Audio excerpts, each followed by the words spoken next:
Which one is the axe one? Teresa, we're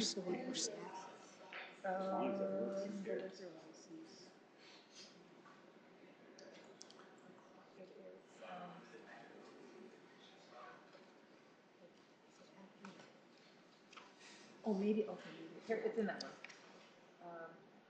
It's not one day. Yes. It says axe. Transfer. No, it's these. Yeah, transfer. Okay. Circle them up.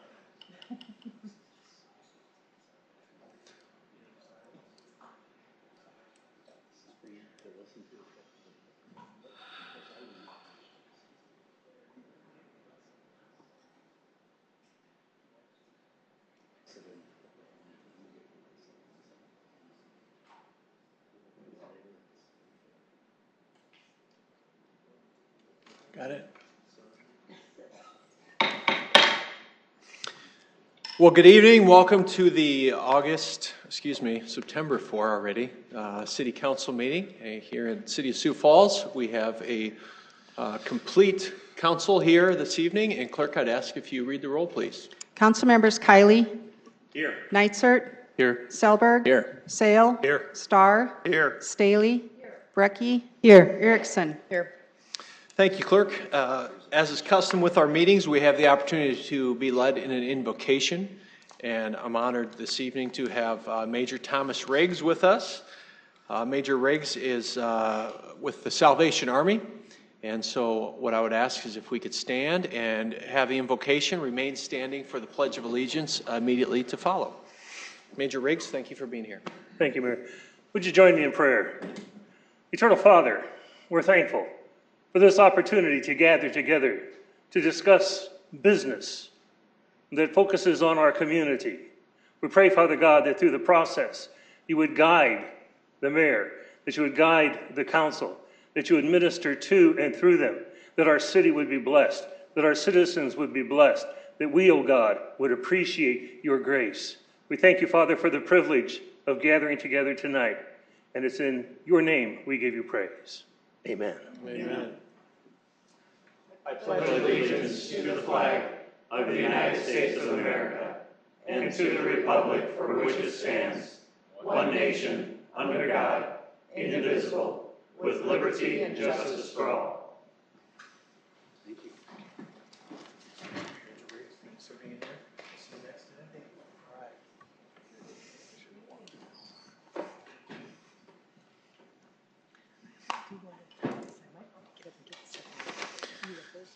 We have the luxury of having two city attorneys up here this evening.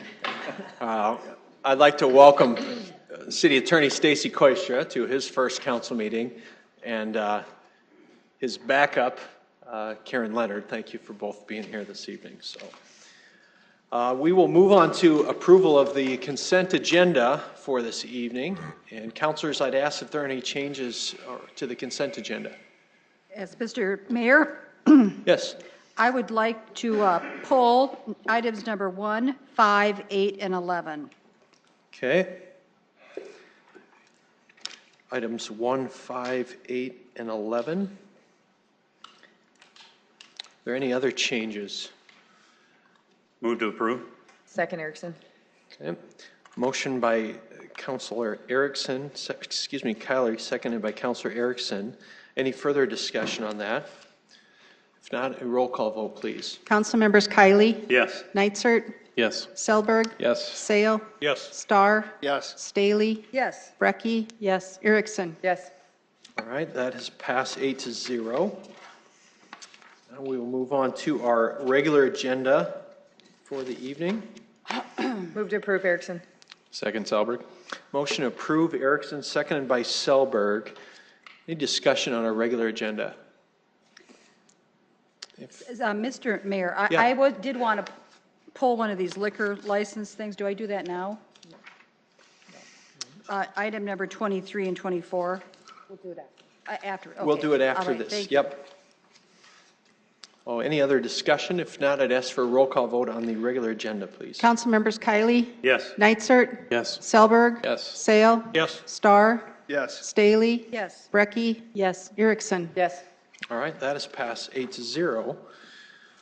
We're now at the public input portion of tonight's agenda. As a reminder, input during this portion will last no longer than 30 minutes because public input for all regular agenda items will be taken. You're asked to limit your general input to topics not appearing later in the agenda. For this portion and regular agenda items, speakers are limited to no more than 3 minutes unless additional time is granted by the council. At this time, I'd like to invite members of the public forward. You'll notice that we recently added some lights and timers for people on the podium. The other thing we've had with our AV is just make sure these stay about 12 inches apart, actually, Bruce. About a foot apart. There we go. And we get some feedback at home otherwise. So, All right. welcome. Bruce Danielson. Back when this council was seated back in May, there was one meeting, there was a book over here with the consent agenda and all the documents that were involved with the meeting. And like tonight, I would like to look at it. And once again, it hasn't been here since that one meeting. Would sure like to see it brought back to the council chamber so that we can actually see what's going on and know what the items were on the consent agenda that we can't see. Because there were actually a couple of things, and I just went out on the web, and the consent agenda is not working on the website, so I can't even look at it on my phone to see what's going on with the consent agenda. I'd sure like to see that fixed. Thank you. Thanks, Bruce. Good evening, ma'am. Good evening, I'm Catherine Riffle. I'm an advocate for the street dwellers and the homeless. You pull those down just a little bit, Catherine. There you go. Thank you. I've been here before and approached the committee here. I'd like to know what you are doing to help the people that are still out on the streets. I've been, for the last couple of years, helping this one family. I got them into a dwelling. They were doing good. Here's a lot of the receipts and everything of all the repairs done on my car in a year's time, helping the people downtown, and nobody's helping me to cover my debts either. 12th Street Auto Repair has been carrying me on a time payment. They suggested I ask you to have some money sent over to help me, since nobody's helping me to do your jobs. Now, these people that I got into the home, apparently they ran into a snag, bed bugs, roaches, etc. They reached out to the community to get help. Nobody would help them. They went to the health services and everything, wouldn't get anywhere. The bugs got so bad that they couldn't even live in their own house. They were back on the streets again with 2 little girls. Now all of a sudden the county wants to come in and take the kids off them, so they put them on the online school. They get them going good again. I'm trying to get them up the ladder. They're staying at relatives. In the meantime, their house is being invaded by all these bugs. They wouldn't go back. So all the work that I did, all the clothes, all the furniture, all the food, all the curtains, you name it, it's all ruined. I don't appreciate that somebody didn't help this family out. They cried for help. They screamed for help. They went to the hospitals, tried to get help even for themselves for bed bug bites. Nobody would help them. They didn't have coverage. So they were told it wasn't an emergency. Go away. We're not a hotel. Salvation Army tries to tell them, you got to go to the other churches. Union Gospel Mission tells them, we're not a hotel. Don't come here. Bishop Dudley, don't let them in. Don't let them get cleaned up, nothing like that. These people are on the streets with 2 little girls. Now, the landlord lost $30,000 on the damages done to this house. He also sold the house for what it was. It is now nothing but rubble. He's tore out all the boards, all the walls, all the windows, just to get these bugs out of there. In the meantime, the dad's now on the streets with mom. Mom and dad just signed the kids over to foster home. After all, they did keep their family together, and all they asked was for bed bug help and this and that to help them. Nobody would help them. Now, they come to me crying and helping them. I get them over to the hospital. Hospital again says, we're not helping. You don't have medical coverage. Get out of here. We're not a hotel. Go shower at the truck stop. Now, Dad, because he's on Social Security, he can go ahead and get some help. Mama couldn't. They had to get married in the Catholic Church to try and get some help for them from the very beginning. I'd like to know what you're doing to help all these families that I'm helping that are being nothing but thrown back out on the streets again like they're garbage. They have feelings. I have feelings. My car has extensive feelings. Even when I'm tired and I can't get home, my car knows how to get me home. I need your help. I don't know how many times I got to come here and ask you. But even if you turn around and you're off limits, or you got extra money you were saying, and you're off the schedule by a few weeks, can't just come up with something and make a shelter for these people? Come on, you were out in the storm. I was at the fairgrounds and a machine got totaled out there. Junkyard Funhouse, totaled in a storm. These people are down here on the streets crying, Katie, can you get me in? I can't even put them in my own yard because I'm on housing. I can't do it anymore, people. I can't do it by myself. You have all got to get together. I also talked to Stephanie Stancy Teason, whatever her name is. No answers, no help. We don't have the answers. I talked to the churches. We do. We give food. We give this. We give that. Well, who's going to help the realtors now? Catherine, thank you for your input tonight. And it hurts me. Thank you for being here. I need your help, for Pete's sake.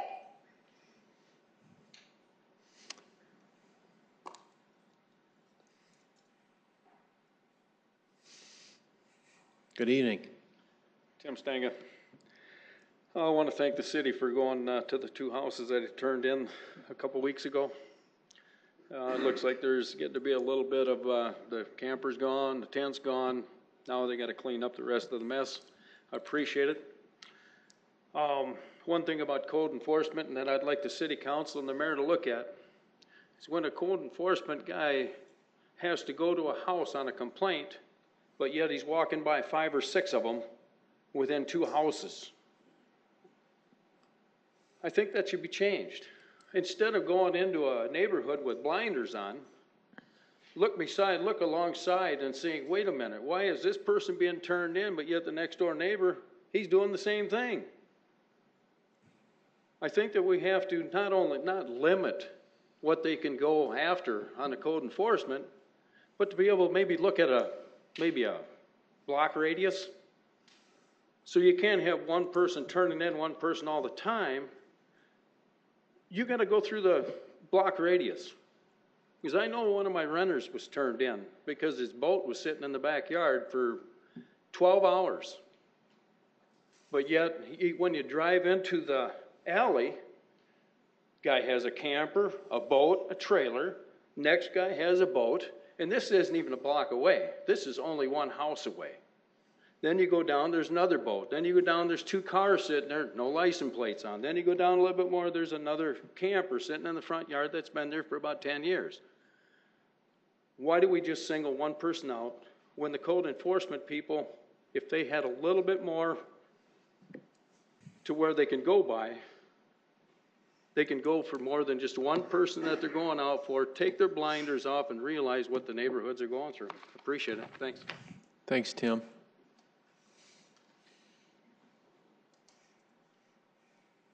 Good evening. Sioux Falls. So we have a landlord that's been allowing a tenant to prostitute and massage without a license. 5 of them was in court. They're still investigating for more arrests to be made. Contacted the law firm because this has been going on for years and nothing was done about it. 2014, she got busted. She's still in the commercial property. Mr. Ken Cutler, that owns the property, refuses to put the tenant out. Still, as of right now, he still has massage therapists that are not licensed.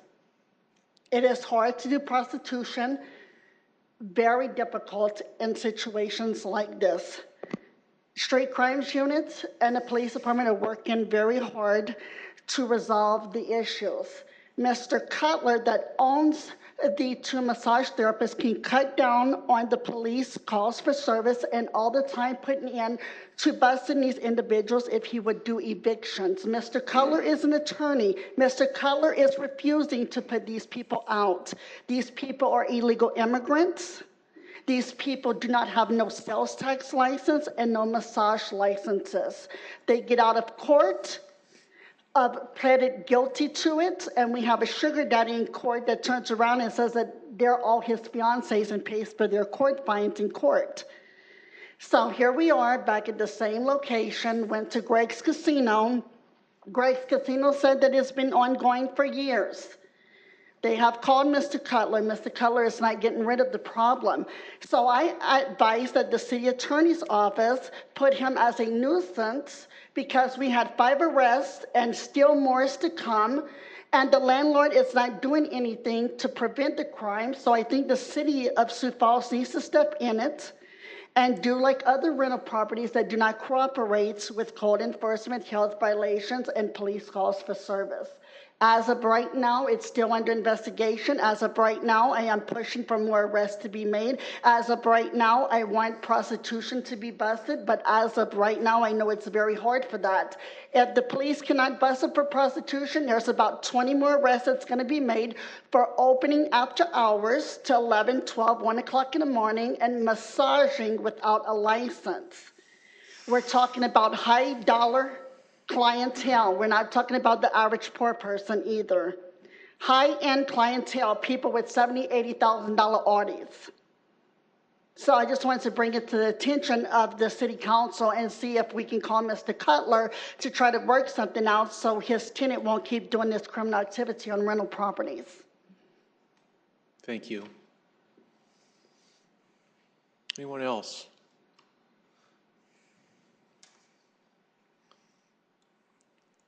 Good evening, Bob. Bob Colby.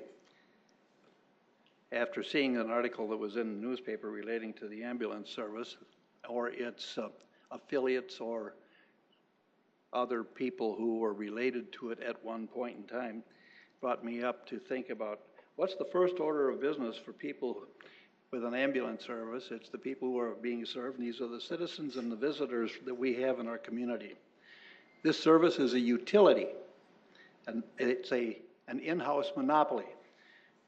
There should be able to operate at a cost-plus basis. Profit is not the motive, service is the motive. Profit is secondary. A contract is a demonstration of the minimum services we expect from them. Rate increases should be earned and not gifted. They have to justify those rate increases. We should own our own future. When sometimes things go awry, the vendor looks back at the contract and then we're stuck with the contract and we can't do anything until the contract is done. If we own the business, changes would take place at our will as opposed to having to deal with the contract. All checks and balances have been in place for 25 years and they need to be reevaluated. It's time to do it again. And maybe we ought to have a committee that would be made up of the expectations of the 2 hospitals, the doctors, ambulance services that are not in the community here but outside, because we have volunteer ambulance services and they have needs that they feel that our ambulance service should provide. And then we should have private citizens who are not paid by the medical community, but they would be a third of that committee so that we have citizen input. Personally, a friend collapsed down here by the federal courthouse, and lo and behold, it took 35 to 45 minutes before they were picked up and carried to Avera. That's too long. I know you don't build for the biggest crowd or the most emergency that you have in a community, but you should at least be overbuilt for daily needs. Anyone who's been in the service business knows the important person is me. It isn't anybody else, it's me. I'm the important one, and me is everybody in the community. Do we evaluate the ambulance services like we do the police and fire? The bottom line is, why do we outsource life issues when we own and operate property protection issues? Which is more important? If it's my life or my property. When the property goes up in smoke, they say, at least no one was hurt. I still have my life. Why do we farm out? And if that's such a darn good deal, why don't we have rent a cop and rent a red truck that squirts water on fires? We could save a lot of money that way. Thank you. Thank you.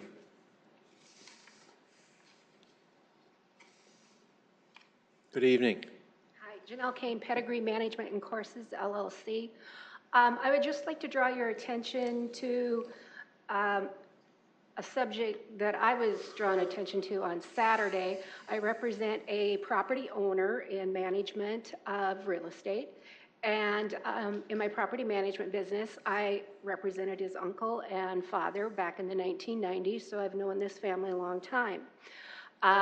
27 and a half years, in fact. On Saturday, the gentleman, the owner, got a letter from the permit office that there was an inspector sitting in front of his property. Apparently, he had changed a window in his property himself.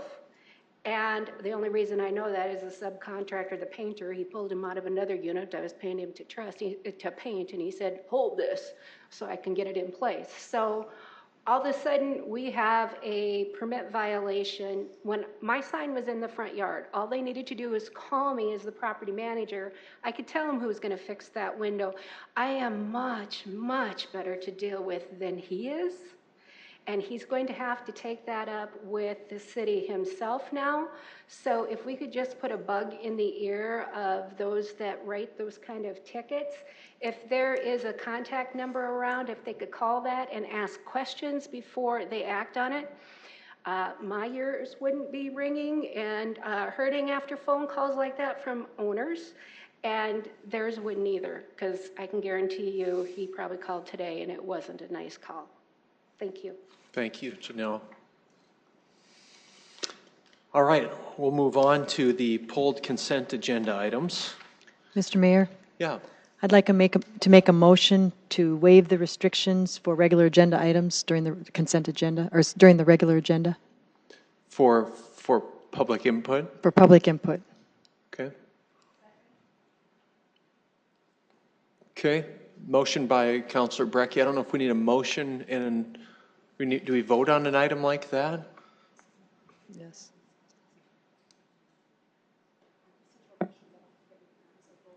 Okay. Okay. Okay. Okay. I just asked for discussion amongst the council on that, and then we'll just do a yay or nay vote on it. I would just say the reason I had 3 different members come up for some of the regular consent, or the regular agenda items that asked me if I would be so kind as to make that motion. One of them is an elderly woman who has prepared her statement, and she's concerned that it's going to exceed the time limit. And again, I believe that, in this capacity, when we're reviewing, property rights, that it's really important that there be a free discussion, an open discussion. And I think that the last 2 hearings have shown that they tend to regulate themselves. So I just asked, on behalf of those folks that came up and talked to me, that we just waive the restrictions for the regular items. Councilor Neitzer? Just to clarify, are we voting to have just unlimited time limits for everybody? That's my motion, yes. It's worked out in the last 2 meetings just fine. That's the same motion I made for the last 2 meetings. I guess I would just point out that any of us can always grant more time, but. Councilor Selberg? Yeah, I would say the way we've done it the last couple of weeks, you've used your discretion and it's worked just fine. I would vote to keep it in place. I think the way it's working is working. Councilor Steele? Well, no, actually, we did waive it. And we've had, during the hearings, we allowed people to just speak freely. I'm going to make a substitute motion that we limit it to 5 minutes. A parliamentary Councilor point, there is no such thing as a substitute motion. You can amend a motion, but you can't make a substitute motion. I'm going to amend that motion to make it 5 minutes. Councilor Brecky? Just one further Point of parliamentary procedure, Mr. Chair. Yes. The motion, the amendment needs a second, or otherwise it dies. Okay. So that's the proper procedure at this point. Okay, so there's amended motion by Councilor Staley to have a 5-minute time limit on all public input. Is there a second for that? Okay, that amendment fails. That amended motion fails. So we're back to discussing the original motion. Councilor Brecky. Just one further, I guess, statement in advancement of the motion. I guess one of the things for me personally, and I hope that the council enjoyed that at the last 2 meetings, I really don't like watching the red, green, and yellow thing going on, and that's why I didn't, second Teresa's motion.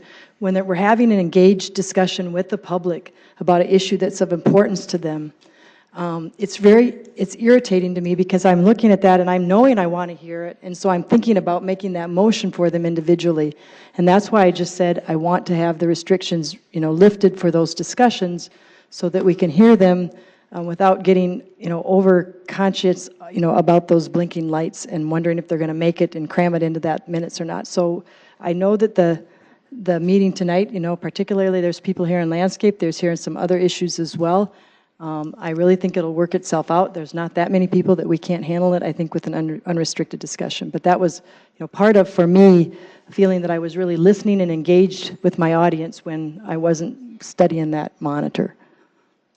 Councillor Neitzer and then Councillor Kiley. So I guess I'll just say this. I'm not against public input. I am against making up the rules as we go along and not following our own procedures. We're just kind of just doing whatever every week, and it's frankly just getting to be a bit embarrassing.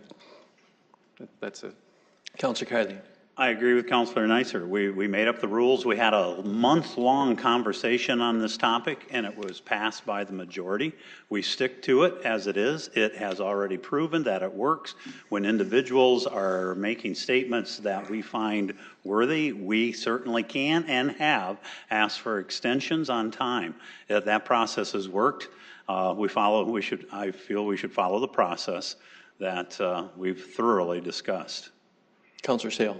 Just a reminder of the process and how it works. The chair has the ability to extend the time period for any speaker. The council can request that the chair be questioned, and then a vote of a council can overturn it. If the chair, the mayor, says no 3 minutes, we can then vote at that time to extend it for that person. If he says, I'm going to give it unlimited, we can then overturn that with an affirmative vote of the majority of the council. Currently, under the rules, the mayor has the ability, and has done it in the last 2 meetings, which Councillor Brecky has said works just fine. The chair already has the ability to do that. So I think this is unwarranted at this time. Let's play it out. If you feel a certain speaker needs more time, I would suggest you ask the chair to extend the time for that speaker. Councillor Staley. Well, I will say that I've been told by several members of the council, Councillor Neitzer, that the last few meetings have gone just really well, that it wasn't embarrassing, and you think it worked really well. So what's been happening is we've been interjecting the rights of the public to speak into this, and to say that if we find your dialogue worthy, we'll give you more time. If you're worthy, you'll get more time. If we don't think it's worthy, you're only going to get the 3 minutes. To me, that's just, it's an assault on the citizens. Okay, I'm gonna ask for a roll call vote on this motion rather than just a yay or nay. So, clerk, can we have a roll call vote on this, please? Councilmember Kiley? No. Neitzer? No. Selberg? No. Sale? No. Starr? Yes. Staley? Yes. Brecky? Yes. Erickson? No. All right, that motion fails 5-3. So we will now move on to our consent agenda items. The 4 that were pulled from the regular consent agenda, 1, 5, 8, and 11. Let's start with item 1. Do you want me to read them into the record? I do, please, yes. Okay. Sequence 1 is Pavilion Public Parking Ramp Repairs. Brian Wiseman General Contracting Incorporated to award an informal contract, $39,659. Sequence 5, Parks Door Replacements, Steve Brenth Construction to award an informal contract, $35,428. Sequence 8 is Parks Sidewalk Repair and Replacements, Crump Concrete LLC to award an informal contract, $40,324. And sequence 11 is ADA Accessibility Improvements, JSA Engineers and Land Surveyors Incorporated, Amendment to Professional Services Agreement, $16,170. Mr. Mayor? Yeah, Councillor Staley. Yes, and for the people at home and the people in the audience, we have what we call the consent agenda. And I think sometimes, I actually, as a citizen sitting there, I got confused as to what that actually was. It's where we have the mechanics of day-to-day operations just put into one big motion. And one thing I've had a citizen ask that we actually have paper copies of that. I think that would be a great thing so people coming in can see what's on that breakdown of what our costs are. But realizing that this is the citizens' money, and we get these projects every week, and I'm going to make a request. I think it'd be neat if we had a little more definition of what this is actually going to be used for. So I was looking through that this week, and I thought I had some questions, and so I wanted our staff to come up and give some explanation. So the first one, public parking, pavilion parking, ramp repairs to award an informal contract. So Matt Nelson, I think, is here to tell us a little bit about where we're going with the pavilion parking ramp. Matt Nelson, Public Parking Facilities Manager. First things, we're always available for the public, so if anyone ever does have questions, certainly give us a call, email us. This has not been a secret. These are the kind of things we talk about in our exactly. But I think boards, sometimes it's nice to have it done in public too, so everyone can hear the same questions and dialogue, Matt. Absolutely, and we're always available to talk about it here, or when anyone wants to talk about anything parking related, I'd love to talk about it. So the pavilion ramp, most of these repairs are actually on the Phillips Avenue entrance. They're the replacement of concrete, some sidewalk, and the addition of a pad there where pay stations will go. These are basically repair and maintenance. Is probably about 80% of the project, and 20% of it is kind of a new concrete pad area. And then that's approximately $40,000. That's correct. Okay, and then you had mentioned that what your plan is moving forward with that parking ramp? Yep, this is like we've discussed in previous budget meetings where the equipment at that facility is going to be upgraded, and it's going to start taking credit cards and coins and not just $1 and $5 bills. We're also going to be removing the gates on the lower level. It will be gateless parking, or what's commonly referred to as frictionless parking. Seems to be where the trend in parking is going. So we're trying to make it more accessible to the public and making it easier to come downtown. Excellent. And then are there other parking ramps that are going to be incorporating that? Is that part of all this work is at the pavilion ramp lower level. But as far as having the other payment options? The ones that take hourly this is the only hourly ramp that we have that does not take credit cards now. At the First Avenue ramp, we already take credit cards. The new ramp that we're building will have a credit card payment option in it. So this is the last, I guess, the most dated equipment that we have in our system that will be going away. Okay, thank you so much, Matt. Anything else Nope, that's it. Okay. And then the second one I pulled was we have a number 5, Park and Recreation. Mr. Mayor, should we vote on that item before we proceed? Well, we can vote all collectively, or we can vote for them individually, whatever the council chooses. You pulled all of them, so would you like to vote individually? We can do one at a time, sure. Okay. Anyone from the public that wants to speak on that topic? Move to approve Erickson. Okay. Second, Kylie. Motion to approve Erickson, seconded by Kylie. I'd ask for any discussion on the council. If not, a roll call vote on that, please. Councilmember Kylie? Yes. Nitzert? Yes. Selberg? Yes. Sale? Yes. Starr? Yes. Staley? Yes. Brecky? Yes. Erickson? Yes. All right, that passes 8-0. Item 5, the parks door replacements. Parks door replacements, and Kelby's going to, okay. And so that's I saw that $35,428. Was wondering what we're dealing with there. Yes. Good evening, Kelby Maris with Parks and Recreation. That contract will replace doors at Great Bear Chalet and also at the upper restroom at Terrace Park. So are the doors in pretty bad shape at the chalet?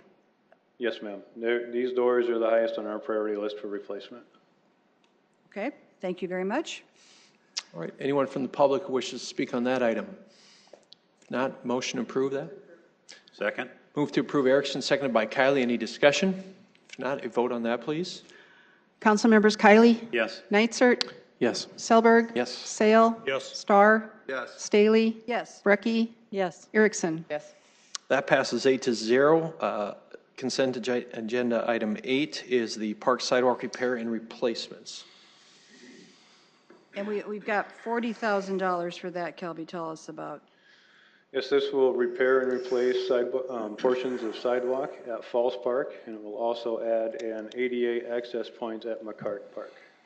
And which part of Falls Park is that going to be? Well, it's what we refer to as Falls Park proper, and East Falls. So around the visitor center on the east side as well, by the Overlook Cafe and the upper viewing platform, and also in various areas around by the upper restroom and down within the walkways between that restroom and the visitor center. Is that sidewalk cracked up, or? It's cracked, it's separated both vertically and horizontally. Okay, thank you, Kelby. And we'll vote. Anyone from the public who wishes to speak on that item? If Move not, to approve Erickson. Second. motion to approve Erickson, seconded by Kylie. Any discussion? A vote on that, please. Council members Kylie? Yes. Nitzert? Yes. Selberg? Yes. Sale? Yes. Starr? Yes. Staley? Yes. Brecky? Yes. Erickson? Yes. That passes 8-0, and item 11 is ADA accessibility improvements. Hey, Chad. And Chad, we had just wondering what the 16,000 was going to be used for and where. There's an ongoing, Chad Heavey with the Engineering Division of Public Works. There is an ongoing project. The current value is just over $620,000, where we're replacing the curb ramps at 21 intersections on 41st Street and on South Minnesota Avenue.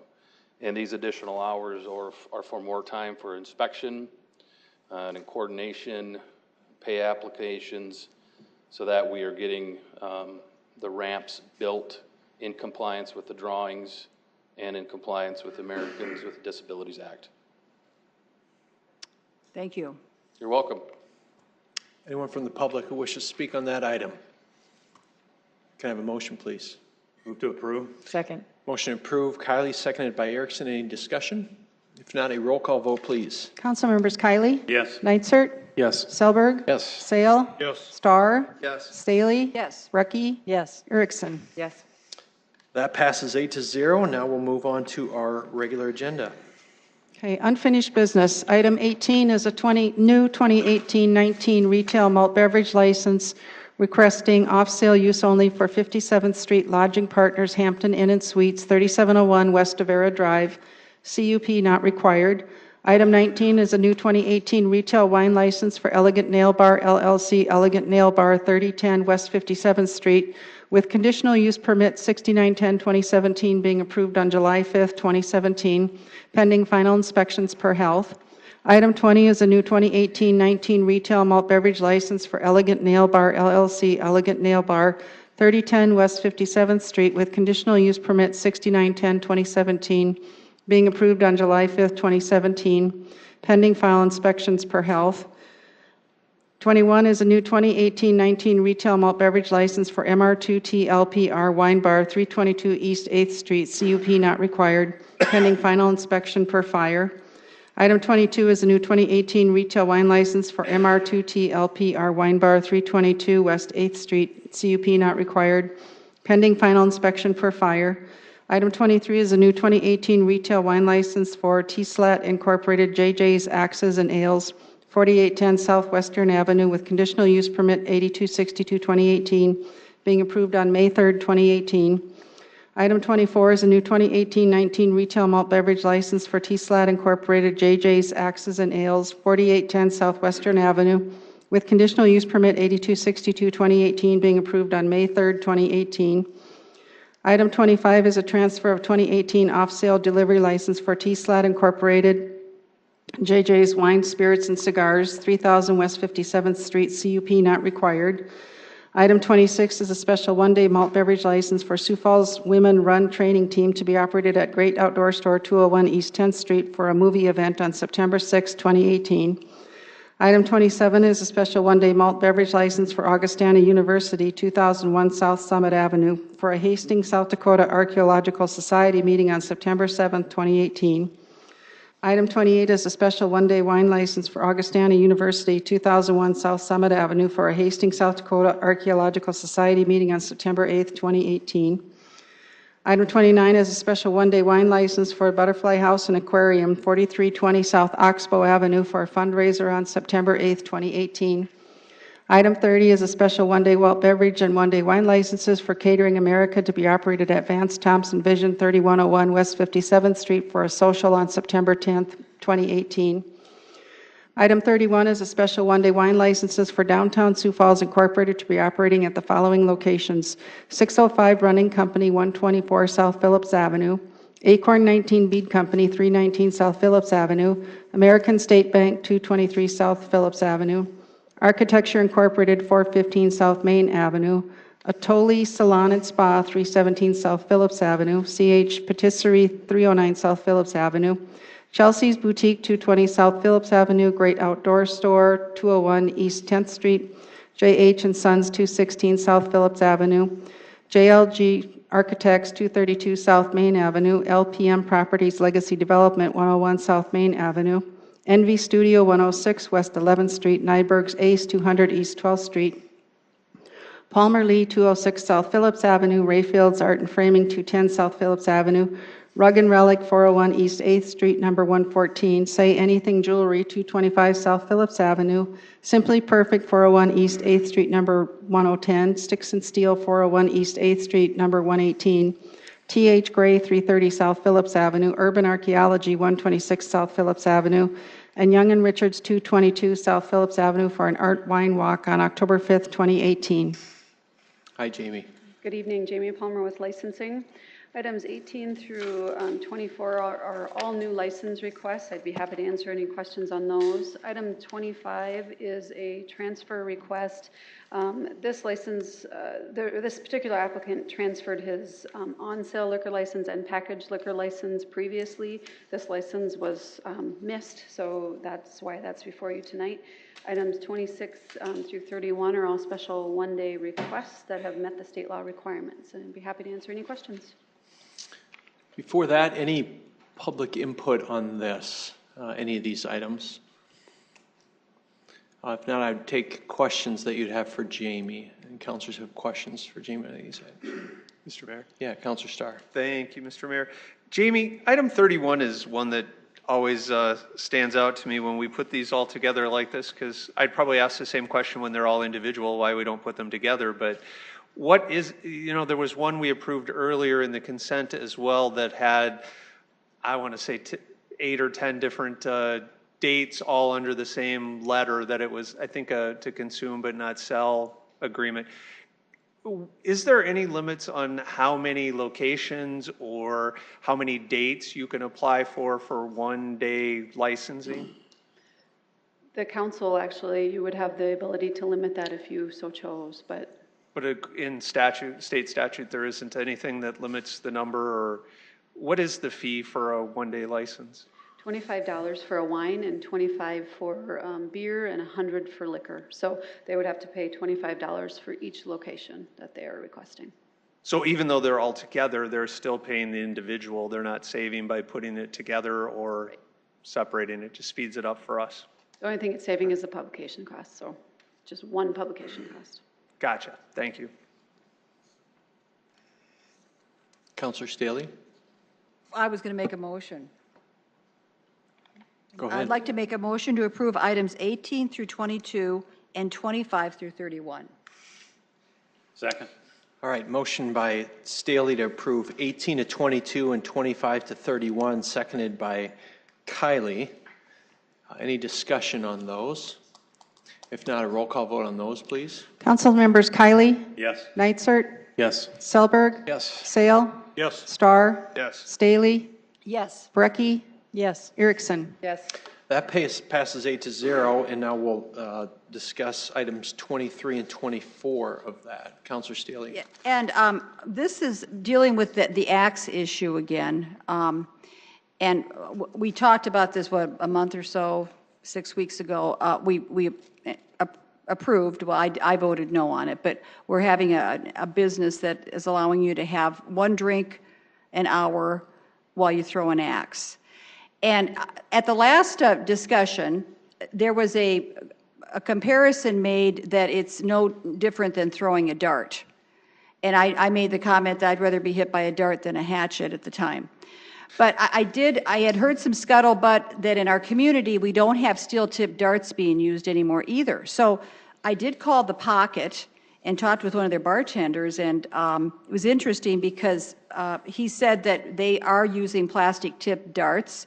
he said that a lot of times people will go outside and they're drinking shots outside. He said we cannot control actually the amount of alcohol being consumed, and he said we don't want to do anything, have anything in a patron's hands that's going to be overly dangerous. So I still have concerns about axe throwing while people are drinking.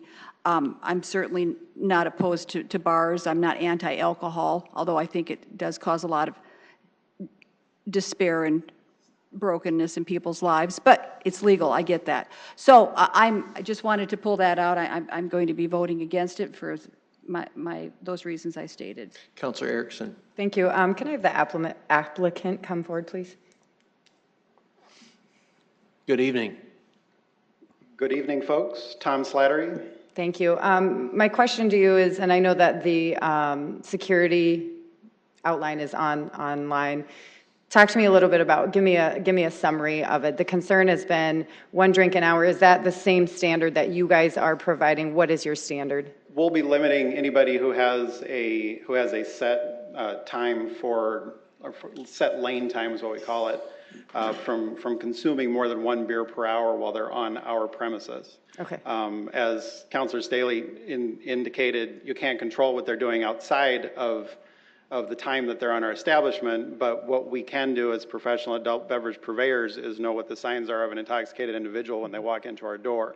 We've been doing this a very long time, Councilman, and we know what to look for. We know that an intoxicated person cannot hold a dangerous, a presumably dangerous item, no different than they can drive a car. So one of the rules that we'll be implementing, if we sense that somebody is intoxicated, we will have a police verified breathalyzer on hand that we will require them to blow into, and if they blow over the legal limit to drive a vehicle, they will not touch one of the axe throwing implements we'll be using for our activity. Thank you for clarifying that. And the thing that I wrote down is a car. People get behind the wheel of a vehicle, and the legal limit is not 1 an hour. The legal limit is what the legal limit is, and so one could potentially consume a couple beers in an hour at happy hour, get in their car, go home to their family, friends, whatever, sure, and still be under the legal limit. And I think that's the key, because a car is far more dangerous than a dart or an axe, sure, or something like that. In an uncontrolled environment, exactly. Correct. But we're creating a very controlled environment with the facility that we're building, where my managers who are here with me tonight will be able to see everybody's activity. They'll be able to see what's going on. They'll be able to know what people are doing because of the visual perspective that they're going to have at any given moment in time. We're also going to have enough people on hand to make sure that the inappropriate behavior is addressed directly and succinctly, and that there is no harm, potential harm to come to anybody with regards to the consumption of alcohol, because we know what the signs to look for. We've done this for a long time. So. Thank you. I appreciate you answering the questions. Thank you. Yes. I think we should have a motion before we go into discussion much further. I move to approve items 23 and 24. Second, Erickson. Okay, motion by Kiley, seconded by Erickson to approve items 23 and 24. For Councilor Sale, you were next. Yes, are you going to have leagues? Yes. Am I the only one here that thinks this sounds like a lot of fun? It is a lot of fun. We put up a portable axe throwing lane in our parking lot at our current location. And Dylan and Zach, who have both been trained, they went out to a place out in Colorado called, what was it called? Bad Axe Throwing, and were trained by professionals out there how to do this properly. And so I never did it until they came back to show me how to do it. So I had them teach me the ways to do it, and it's a load of fun. If you want to try it, stop down. We'll have you sign a waiver, and you can try it anytime you want. Are you open? But it is a fun activity, and actually, to a point of who's going to be doing this, more women are throwing axes in this activity than men are. It's quite remarkable, the research that we've done to this. So we're kind of appealing to an interesting crowd with this. It's really cool. Tom. You bet. Councilor Staley and then Councilor Selberg. This is for the city attorney. As we're passing these kinds of things, if someone ever would get hurt, can you ever come back at a city council for would we ever be liable somehow for passing this? I can tell you my opinion on that is, I'm sorry. I believe it would be unlikely. I believe the liability would likely rest with him. So on its face, I would suggest that it's not going to happen, but anyone can sue anyone for anything. Well, But because from a we're giving, I mean, well, like last time, and you did have a lot of company. I mean, there were 7 counselors who must have thought that'd be a lot of fun because they voted it through. So that, we're kind of giving it, by passing it, you give it kind of a blessing of saying that this is an okay activity in our community. Right? Well, I mean, we generally don't pass ordinances or legislation that would put someone in danger, correct? Well, what I would say is you're voting on the individual motion here. And when it comes to, you're asking about potential liability, you're opening a discussion on any types of hypotheticals that really can't be addressed on its face in one discussion here. But the reality is you have a proprietor here who would, certainly be potentially liable, and I'm sure they're going to have to balance that risk themselves. But you're not voting on any issue to accept liability as part of the city. Right. Well, and I know in the past we voted on a movie theater being able to have alcohol, and some of us had concerns about the safety issue of that. So it's not like we haven't ever debated that in the past. With all due respect, I think the issue with the alcohol licensing with the movie theater was that there wasn't any safeguards put in place for minors to not be getting anything from somebody who was legally purchasing something. But I think people were also concerned about maybe safety of children in a movie theater, or people going into dark places with people consuming alcohol. I think there was a number of different elements. Our environment's 21 and over, and people will sign waivers. Yep. Councilor Selberg. Thank you, Mr. Mayor. Well, I can certainly agree with Councilor Staley's point to the point where I would rather probably be hit by a dart than an axe, but tell the public what we're missing here, because I'm sure if you just off the topic, face value, you do think, wow, you're throwing axes. What are we missing? Why is this safe? Why is it safe? Because it's in a controlled environment. So you're not talking about a situation where a group of guys are getting a couple of cases of brews and going out and throwing hatchets at a tree stump. This is a controlled environment where we have properly trained individuals who are training people to properly throw and implement 12 feet away from them. So I guess it's a controlled environment. That would be my answer to your question. Well, I'm not good with sharp instruments completely sober, so I mean that's again what I'm just saying. So take I the wasn't booze either aside, until after my second throw. I wasn't either, but after my second throw, I didn't miss, did I, guys? No. So the training and the program. The training and the program and the proper technique and all that kind of stuff are what are going to play a large, if not the largest role in maintaining the safety of the situation. Okay. So, and my guys are up to the task. Thank you. Councilor Kiley. Thank you, Mr. Mayor. Just to address the liability aspect of this or any other item, there's been countless number of items that we have passed over the years that probably all have some degree of liability associated with them. And it is up to us as counselors to weigh each of these items based on their merits at the time. And I think that's what we're doing with this discussion this evening. Councilor Brecky. As I understand it, the standards that we're bound by for alcohol licensure is suitable place, suitable person. And why I am comfortable in this situation, because I think the discussion that we're engaging in, it really is exactly that. Is this a suitable person with the suitable restraints and control being placed upon it? And is it a suitable location, again, to have liquor and axe throwing side by side? So I think it's legitimate to talk about that and to talk about the suitability of the location, again, the combination of axe throwing and alcohol together. The reason I'm going to be voting for it, and I voted for it before, is because you've convinced me that you have the proper training and procedures in place to control it. Thank you, ma'am. That's appreciated. If on a renewal thing, there's some incidents that, and there would be testimony evidence to indicate that changes, well, then that whole suitability issue, I think, is a live issue. I think my insurance company would agree with you. Yeah, yeah.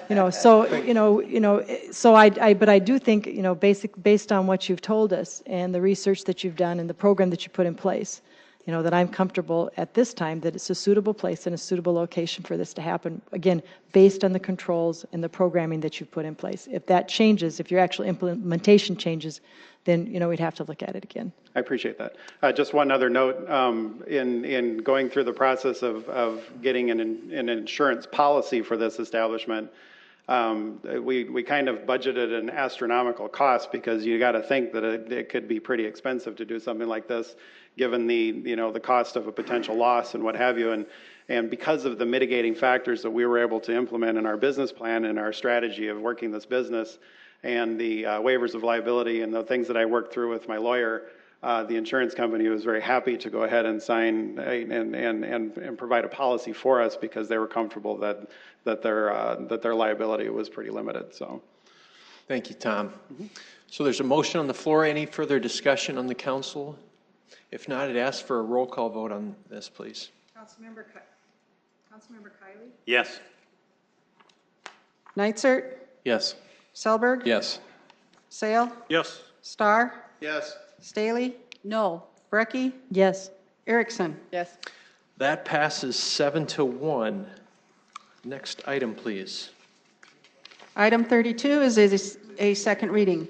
An ordinance of the City of Sioux Falls, South Dakota, amending the Code of Ordinances of the city by amending Chapter 30, City Council, Subchapter Organization and Procedure, Section 30.013, Order of Business. Councilor Neitzer. Thank you, Mr. Mayor. I started working on this several months ago with the goal of making change orders under the Construction Manager at Risk project treated the same as change orders under traditional projects in terms of how they're noticed to the City Council. As I've had discussions with the new administration, there may be opportunities to do this in an even better way that will open up the process even more. Some of those options may include changes to other ordinance sections or things that we could do without changing an ordinance at all. So I'd like to pursue those ideas and see what we can do and think a little bit bigger. So for now, I'm going to ask that we withdraw this item so those conversations can take place. The administration is now noticing change orders for these projects voluntarily, so we have time to look at this with fresh eyes, and I will make that motion to withdraw. Second. Erickson. Motion to withdraw this item by Neitzer, seconded by Erickson. Any discussion on this? Councilor Staley.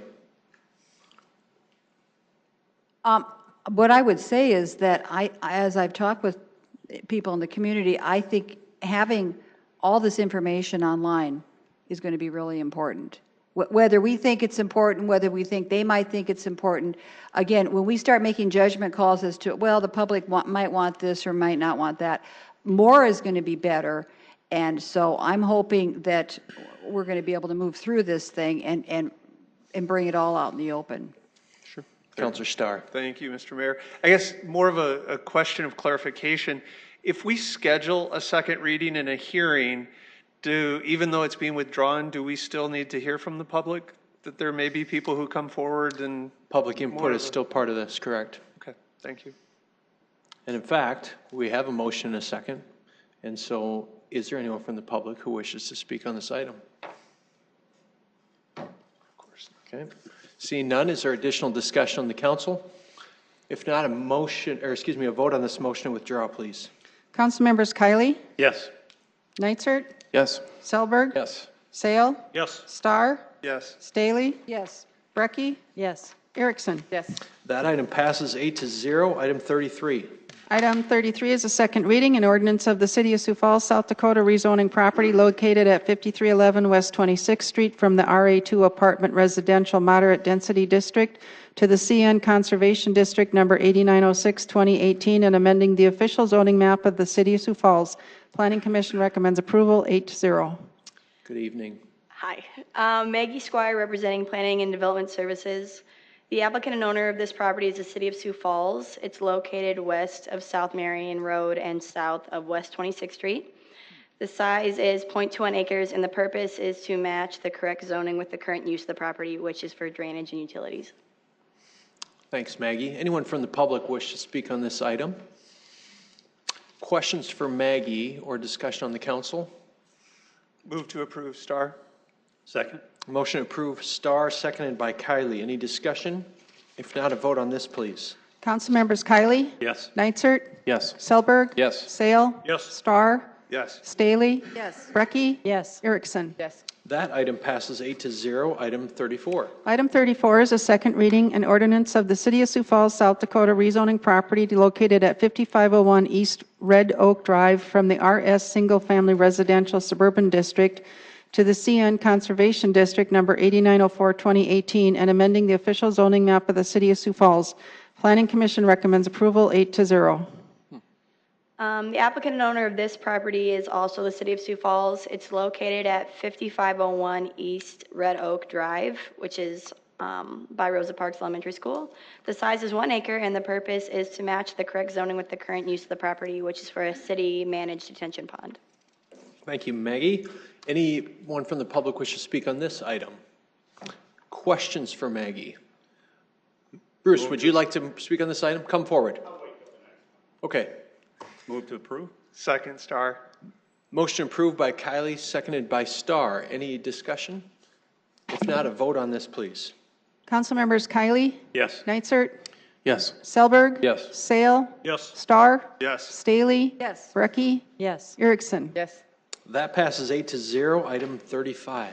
Item 35 is a second reading, an ordinance of the City of Sioux Falls, South Dakota rezoning property located at 2513 South Eisenhower Avenue from the RS Single Family Residential Suburban District to the CN Conservation District number 8905-2018 and amending the official zoning map of the City of Sioux Falls.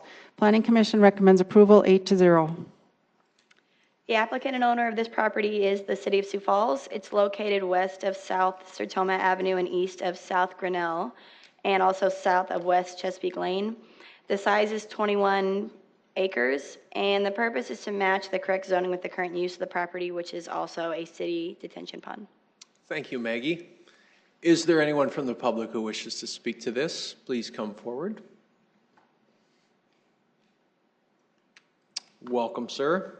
Bruce Danielson.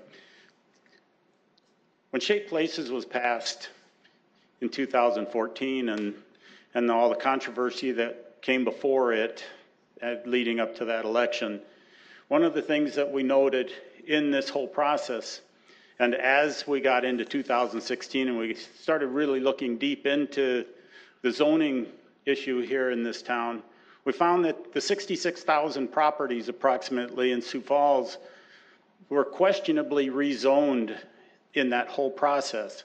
And there were actually 4 individuals that did most of the rezoning. And we have thousands of properties that are zoned improperly.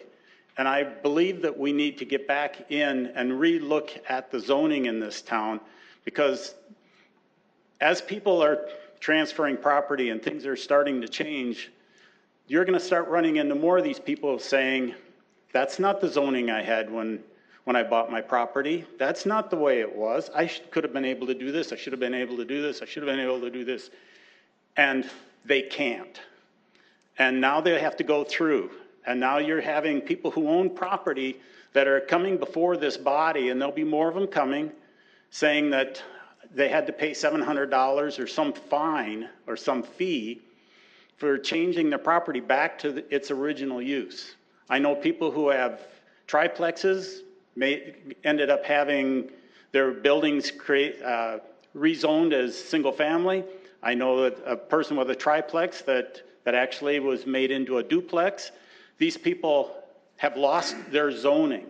And it was very questionably legal why those 4 individuals were able to make those decisions for this entire city without anybody else looking over their shoulder. They published a map in the Argus Leader that was 1 page in the Argus Leader. And that map was so tiny that you couldn't go into it. So the answer came back, well, you could have gone to the website. Most of these people that have been trying to get their properties rezoned over the last 4 years have now had to go back and be told, well, you had a chance to do something about it. That's wrong. So I hope you're going to enjoy this, because we're going to be getting more people here pushing to get their zoning back the way they had it originally. You need to do something about it and need to get looking at it and get talking to those 4 people that sat in that room and made those decisions. They were very proud of all of these decisions they made, and they were wrong. Thank you. Thank you. Anyone else from the public wish to speak on that item? Discussion amongst the council or questions for Maggie? Counselor Staley? And Counselor Neisert, I think you can help me with this. I was thinking that these. Before that, can I have a motion before we start the discussion? Move to approve. Motion approved by Second, Kylie, Neitzer. seconded by Neitzer. Counselor Staley. Am I recalling right that we did cut those fees down? I thought we got rid of some of the fees if something was improperly, or maybe Yeah, Jason, you I could. think Jason Yeah, would I be- think They're you waived in changed certain it, yeah. cases. Yeah. Jason Bieber, representing Planning and Development Services. You are correct, Councilmember Staley. If a property comes in and it's zoned incorrectly, and we can find proof through the building permits, we have one here in 2 more cases, we do not charge a fee for those rezonings. We do have them be the applicant just so they can post the signs and answer questions from the neighbors, but we would not charge them the rezoning fees. Thank you. Thank you. Counselor Starr. Thank you, Mr. Mayor. Maggie, have we offered you a job yet? Or is this No. internship about done? No? I didn't want to make that uncomfortable. Can you flip back to the one where it actually was an aerial shot? With this piece of property and saving it for a retention pond and because it's this size, what do we do to kind of clean it up? Because from this shot, it looks like it's not in very good shape. Do we go in and plant? What department's responsible for that, or do we just leave it like that? I'm pretty sure that there's like I don't know how large, but a strip that goes around the pond, like it would be this wide. So a city employee mows the area around it, but then inside of it, it's like a gully, so it goes down. So it's mostly like tall grasses, native grasses that grow inside of it. So it's managed on the edge, and then it goes down in. Do we plant then at some point to have those natural grasses there, or how does it get to that point so that it's something we want it to be rather than, I guess that's what natural grasses are. I might defer that to Chad. Do you know the answer to? Thanks for being here, Chad. You're welcome. So a pond like this is an asset of the drainage system, storm drainage system. And typically, these regional ponds are identified through a study, and they're either given to us or we purchase them. And when that happens, there's certain requirements they have to complete before we will take them. Parks would do the I would say weekly mowing or the preventative mowing around the outsides. Now, when it comes to the ability of this channel or pond to function properly and to either its volume of capacity, the flows, we have to go in there periodically, Public Works does, and clean those channels out. And so we are responsible for the function and the making the necessary preventative maintenance that they work when we get these larger events that we seem to be getting a lot more of. No, it makes sense. I could just see how the neighbors would be at different times. You know, I know there's 1 or 2 that we've had some that people weren't happy with the height of the species of plant that we put in there and those things. So I didn't know if there was a standard. And I'm not a horticulturalist, so I mean, that's not what it, but it's. A lot of that work is done during the winter, because a lot of times to get to that property to do the necessary work, we're driving heavy equipment, and so we like to do it. In a perfect world, it turns bitterly cold early in the fall or early in the winter without any snow to insulate the ground, and then we can get in there and do our maintenance work. Perfect. Thank you. Thanks, Chad. Counselor Kiley. I was just going to add that we have worked on a number of these issues in my district. And yes, they do prefer to do it once the ground is frozen, because you do have to move in heavy equipment. What I like to see on this particular plan is that there is direct access from 2 different streets so that we don't have to go through somebody's backyard with a backhoe, which is always better. So good job. And we do maintain them and dredge them periodically because of the volume issue. Great. Any other discussion amongst the council? If not, I'd ask for a vote on that motion, please. Council members Kiley, Yes. Neitzer, Yes. Selberg. Yes. Sale. Yes. Starr. Yes. Staley. Yes. Brecky. Yes. Erickson. Yes. That passes 8-0. Item 36, please. Item 36 is a second reading. An ordinance of the City of Sioux Falls, South Dakota rezoning property located at 2801 North Career Avenue from the RD1 Twin Home Duplex Residential Suburban District to the LW Live Work District number 8804-2018 and amending the official zoning map of the City of Sioux Falls. Planning Commission recommends approval 8-0. The applicant is Dave Gibbon. The owner is AL Land LLC. This is located west of North Career Avenue and north of West Innovative Street. It's roughly 1.65 acres. The purpose of this rezoning is they're looking at combining this 1.65 acres with the existing roughly 5 acres to the east and doing one large live-work development for future office or multifamily development. Thanks, Jason. Anyone from the public wish to speak on this topic? Questions for Jason on this, council? If not, is there a motion? Move to approve. Second, Selberg. Move to approve. Kylie, seconded by Selberg. Any discussion? Councilor Staley. Say, Jason, so those are houses up above there? Yeah, there are houses to the north of that drainage channel. Yep. So have you heard anything from these people in the homes? I've talked to a couple of them on the phone. We didn't have anybody against the rezoning. We didn't have anybody also show up at the Planning Commission meeting to speak against it either. So it doesn't seem like it's going to be one of those contentious Yeah, we haven't had issues anybody thus far. against Okay, it. Yep. thank you. Thanks, Jason. Any further discussion? If not, a roll call vote on that motion, please. Council members Kylie. Yes. Nitzert. Yes. Selberg.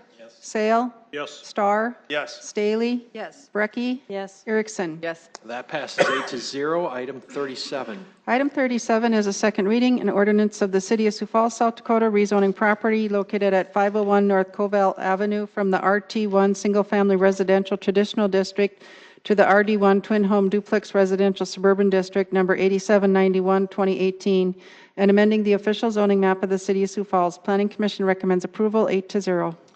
The applicant and owner here is Don Barnett. It's located at 509 North Covell Avenue. It's roughly 0.13 acres in size. The purpose of this rezoning is we're looking at matching the correct zoning with the current use of a duplex.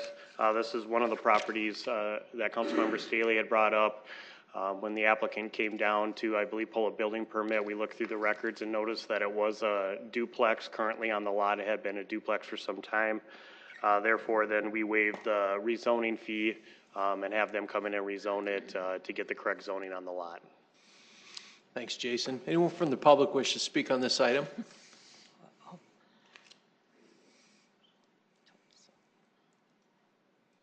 Good evening. Bruce Danielson again.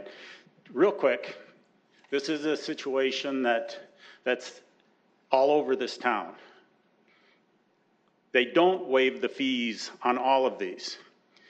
I've had people that I know, people have contacted me to find out how they can go about getting some of these things straightened out. They go down to the planning and zoning and they're told, well, if you want to wait 6 months, we can fit it into this time frame. But if you got to be in a hurry, then you're going to have to pay the fee. And that's, this person hopefully was able to take the time.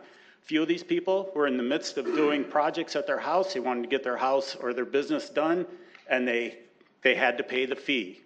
And if I could get those people to come back and request their fees back, I would do that. But they don't want to create problems.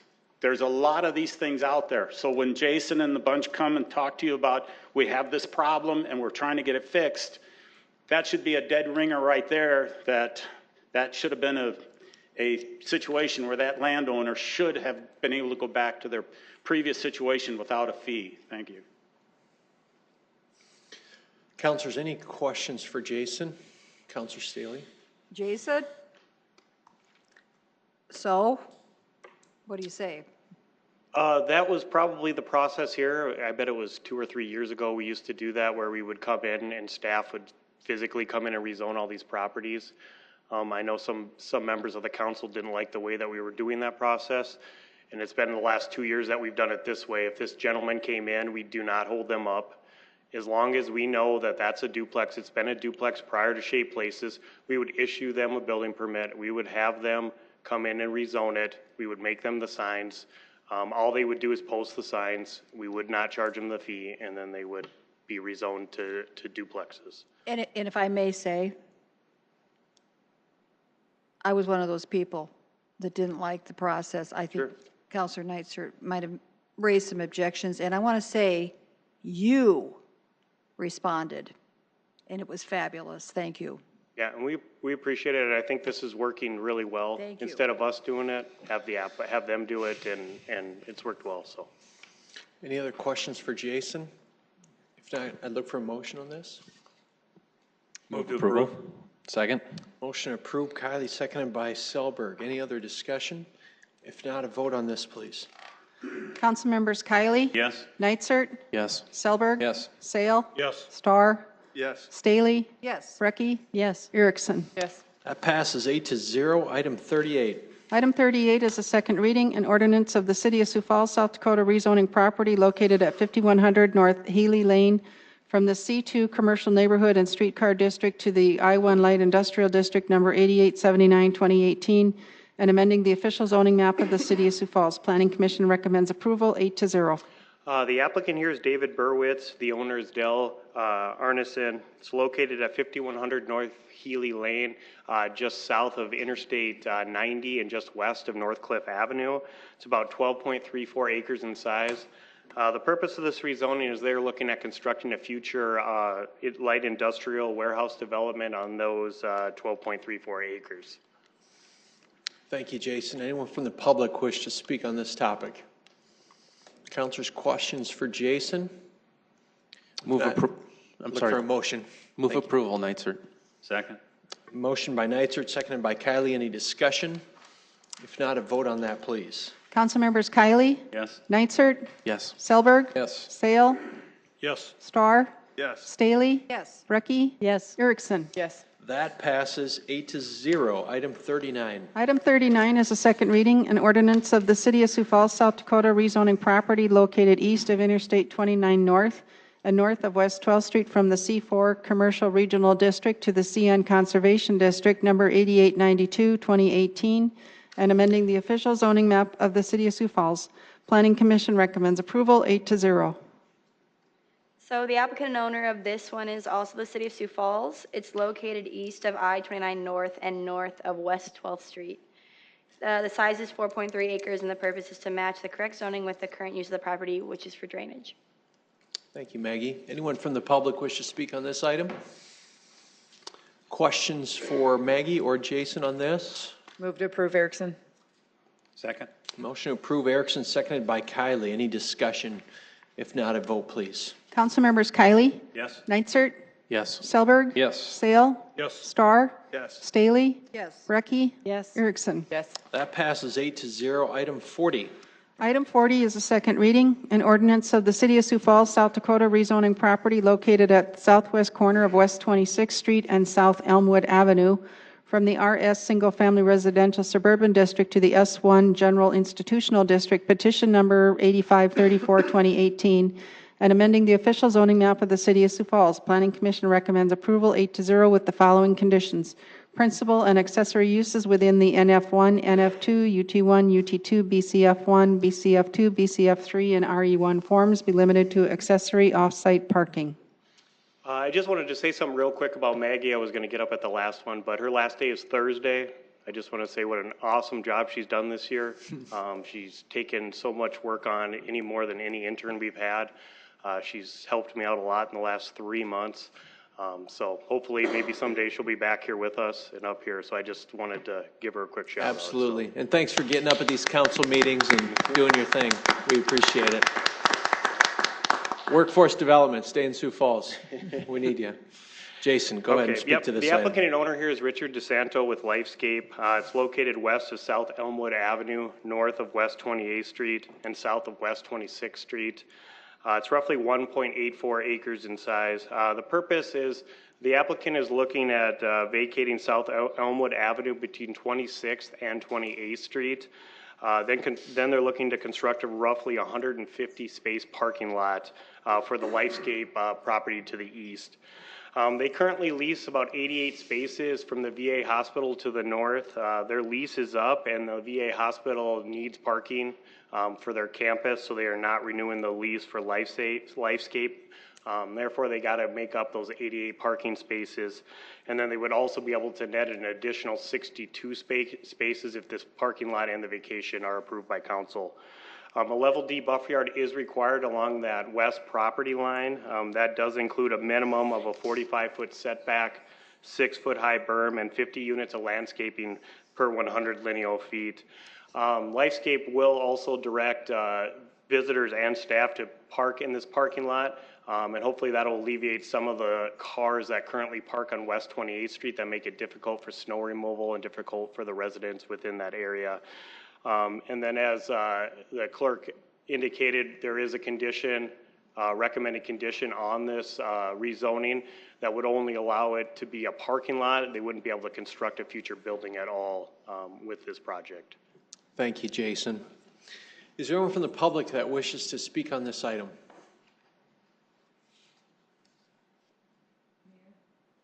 Yeah, Councilor Brecky. Again, I'm going to make a more restrictive motion at this time. So at this time, I would make a motion that during this discussion of this item, that the time restrictions be lifted. Okay, is there a second for that motion? Second. Again, the reason for that motion is I've had specific requests. I think that it's important that we be allowed to engage this audience freely without restrictions, and that is why I made the motion. Okay, there's a motion and a second. Any discussion? Councilor Sale? Councilor Brecky, we do not need a motion. We just need to ask the chair to make that decision. Excuse me, point of order. Yes, we do. Councilor Sale has the floor. Okay. The chair has the discretion under our current rules that we unanimously passed. Okay. I would ask you to ask the chair to do that.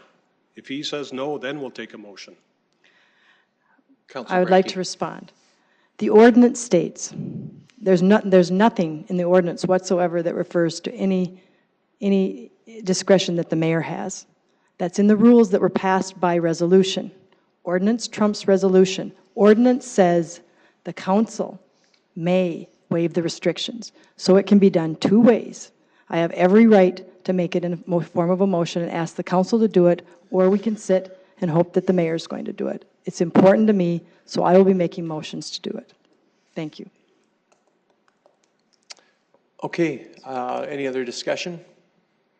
All right, I'm going to ask for a roll call vote on that motion, please. Councilmember Kiley? No. Neitzer? No. Selberg? No. Sale? Yes. Starr? Yes. Staley? Yes. Brecky? Yes. Erickson? No. Yes. That passes. Okay, now I feel really stupid, because I was going to ask for is just a clarification on 40. With all these numbers and everything, are we talking about vacating Elmwood, or are they just talking about the rezoning and vacating Elmwood comes under 41? Correct. I was just wanting the clarification for sure. Correct. The vacation will be the next item. Okay, Yep. thank you. That was less than 3 minutes. Great job. Sir, welcome. Come forward, please.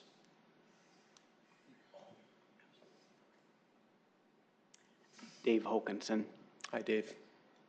I'm a resident of the Lifescape neighborhood.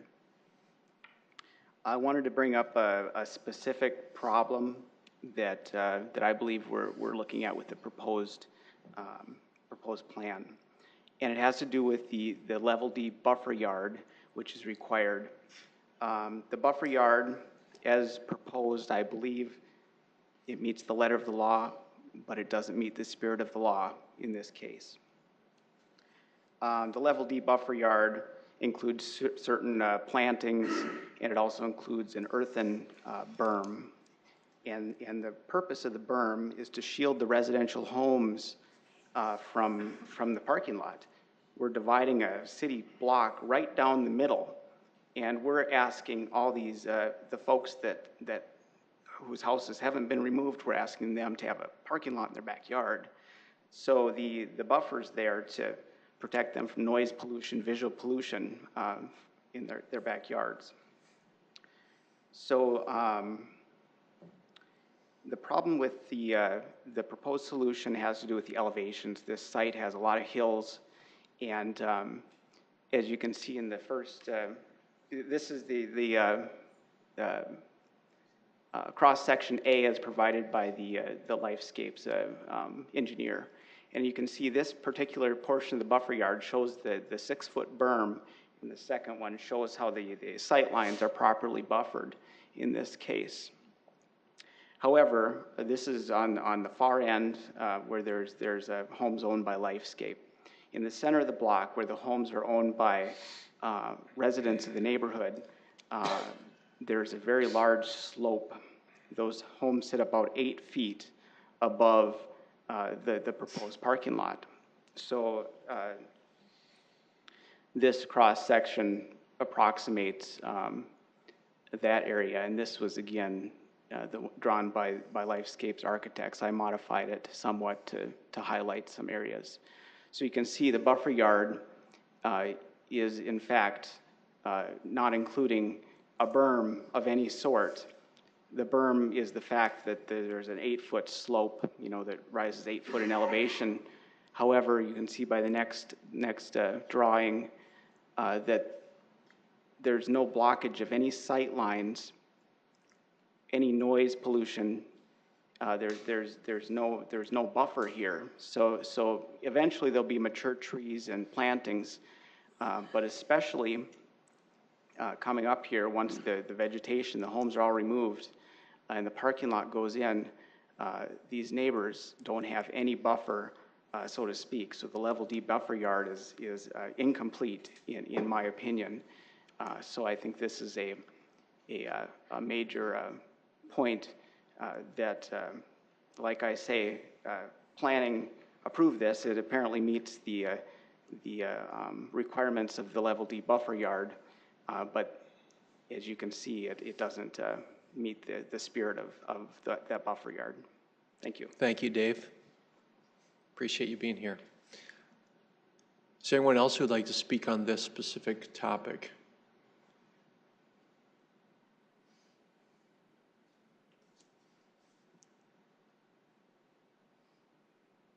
Welcome, young lady. How are you? I'm doing well, thank you. Good. My name is Mary Ann Hofer, and I live at 1900 South Lincoln. And I think maybe I just need to do a little background before I, share my thoughts and concerns as well. But I just want to say that I am not opposed to Lifescape or their mission.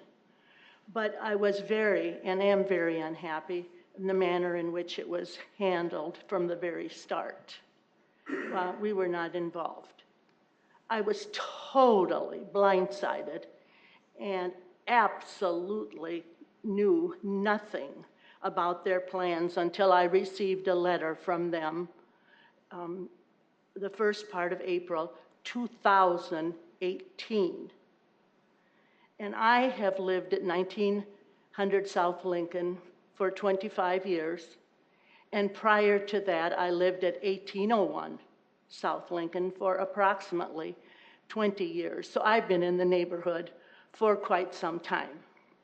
But somewhere in that time frame, you would think I would have heard or known something about what was going to be happening. Well, I'm sure that you all look at this differently than I do, but common sense tells me that with the closing, the amount of traffic will increase greatly, not only at Lincoln, but Wood Drive, as well as a lot of the other areas in that neighborhood. And it's bound to change our once quiet, peaceful neighborhood.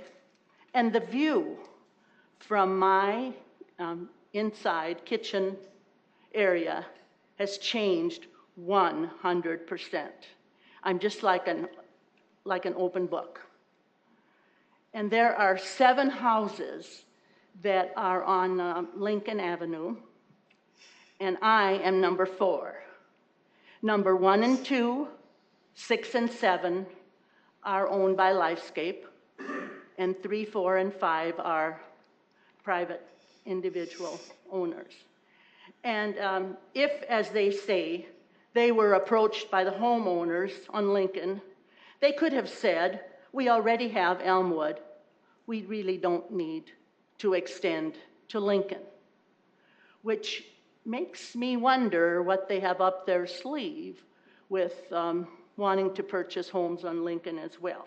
So watch out, neighborhood. And then thank you for listening, because I feel like I am directly, not indirectly, but directly involved in this. And I would urge you to vote no on the closing. If the street closes and the Lifescape moves, you know, anytime within the next whatever years, does that mean that the street will be reopened when someone else comes? It's just a thought. Thank you. Thank you, Mary Ann. Appreciate you being here.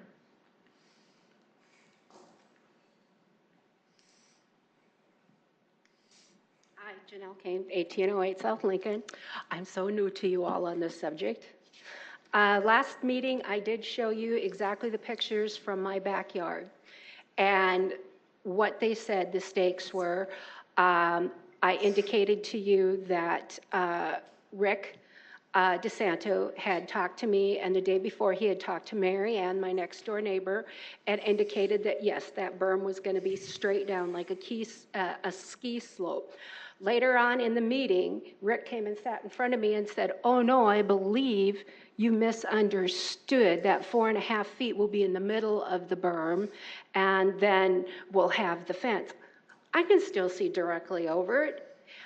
And then, because they measured from the Lincoln Street side. So my front yard is the highest spot on the Lincoln Street side, but the hill goes up. I was over at Mary Ann's house today, about 2 o'clock, and I looked out her kitchen window. I couldn't believe what I could see. I mean, let's hope she doesn't like to do her kitchen dishes in the nude, because everybody that parks in that parking lot, that drives down that street or is on that school bus is going to be able to see her if her lights are on. And she's got the same problem, even a little worse than I do. Our next door neighbors, we tried to get involved. I believe that they have been out of town for several months. So this is exactly the situation that I brought to you a couple weeks ago. And I know that that you've been out and looked at it. I appreciate those of you that got back to me on my compromise solution. We'll talk more about that on item 41. Thank you. Thank you. Anyone else to speak on this item?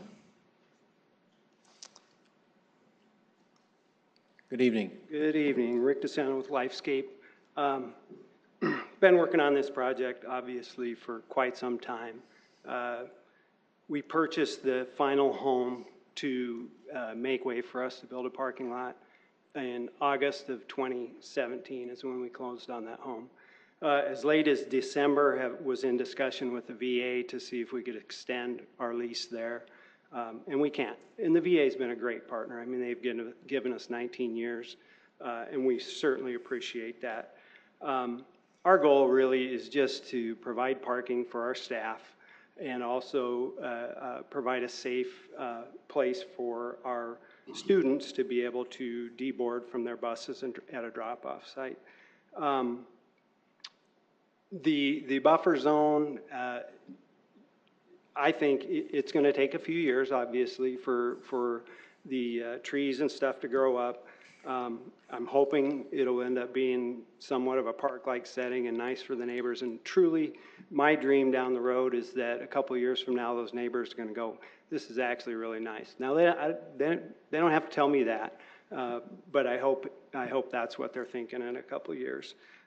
We've really tried hard to be good neighbors. We've been in the neighborhood, broke ground in 1949. I saw a picture just the other day of what it looked like at our groundbreaking, and there wasn't a thing sitting over there. So that whole neighborhood has grown up since then. with Lifescape, and we certainly want to be good neighbors, but we also have a need to provide parking to our staff and to get the cars off the street. I think we've had some quiet neighbors to the south that are going to be really happy that we're no longer creating issues in the wintertime and that. I think those 150 spaces are well needed. At peak, we could have 175 staff working at our peak time during the day, and we have 53 spaces in our front lot. So between this and what our front lot can carry, and we've agreed also to restrict parking on 26th Street to just the south side of the street once the parking lot's in, and the same with 28th Street. We've agreed that we would be willing to restrict parking on 28th Street also. If we end up having extra parking, we're going to work with Bethany because they've got some parking challenges as well to allow them to use some of our parking. So I think, you know, the long term, if Lifescape were ever to move off that property, the next tenant's going to need parking too. We had some realtors come in and assess the value of the property back in, I think it was May, and one of the first things they said to me was, where this is going to be really difficult to market because you guys have no parking. Now, they didn't know we were working on this process and had started it, but so that's really, I think, from our perspective, where we're trying to get the parking lot and the street vacations. So thank you, and I'd be happy to answer any questions you might have. We'll get through public input, and then we'll call you up if we need to. Thank you, Rick. Thank you. Anyone else wish to speak on this item?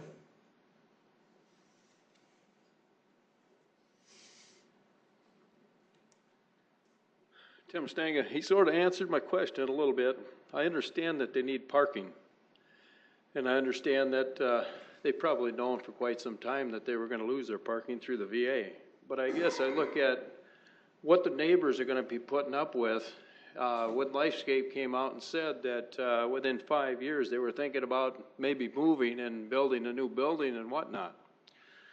What is this neighborhood going to get stuck with? Homeless shelter? Alternative school? Maybe for people that are in jail, but yet they can go out on work release. I mean, I think we got to look at the whole picture. I think we got to look at what the neighbors are looking at. Yeah, we understand that Lifescape needs parking, but I also think that that building can be sold to anybody. And would you like it in your backyard? Thank you. Anyone else to speak on this item?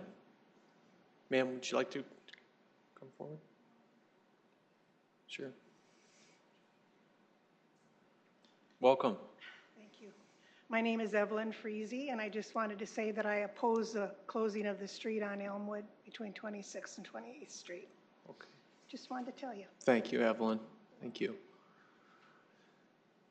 Okay. Anyone have questions for staff on this?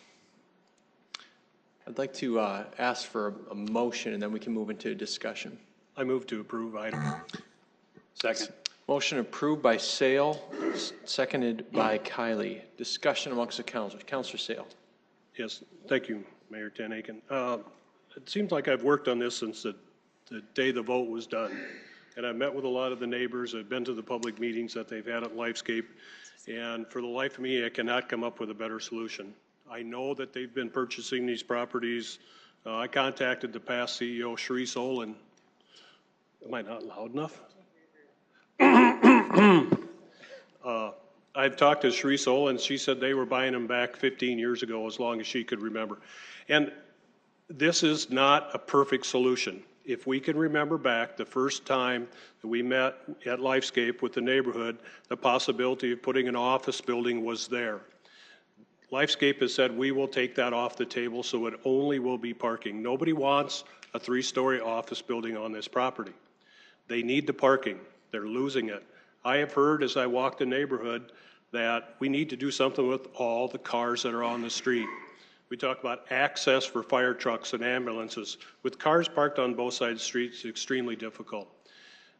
This item and the next item are a compromise that I believe is probably Not going to make everybody happy, but it's the best possible compromise. I think that we can come with the solution. I will be voting in favor of this and in favor of vacating Elmwood. Thank you. Thank you, Councilor. Councilor Staley. I have some questions for Rick, please.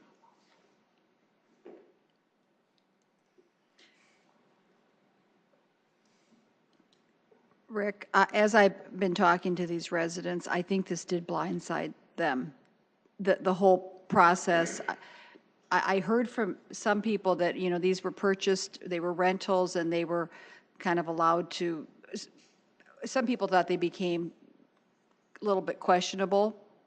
I don't know. I didn't really look at it, but that's what I heard from some of the neighbors. Okay, so, and we've actually we voted on a issue a few weeks ago about houses being allowed to deteriorate with the ulterior motive of somehow removing them for something else.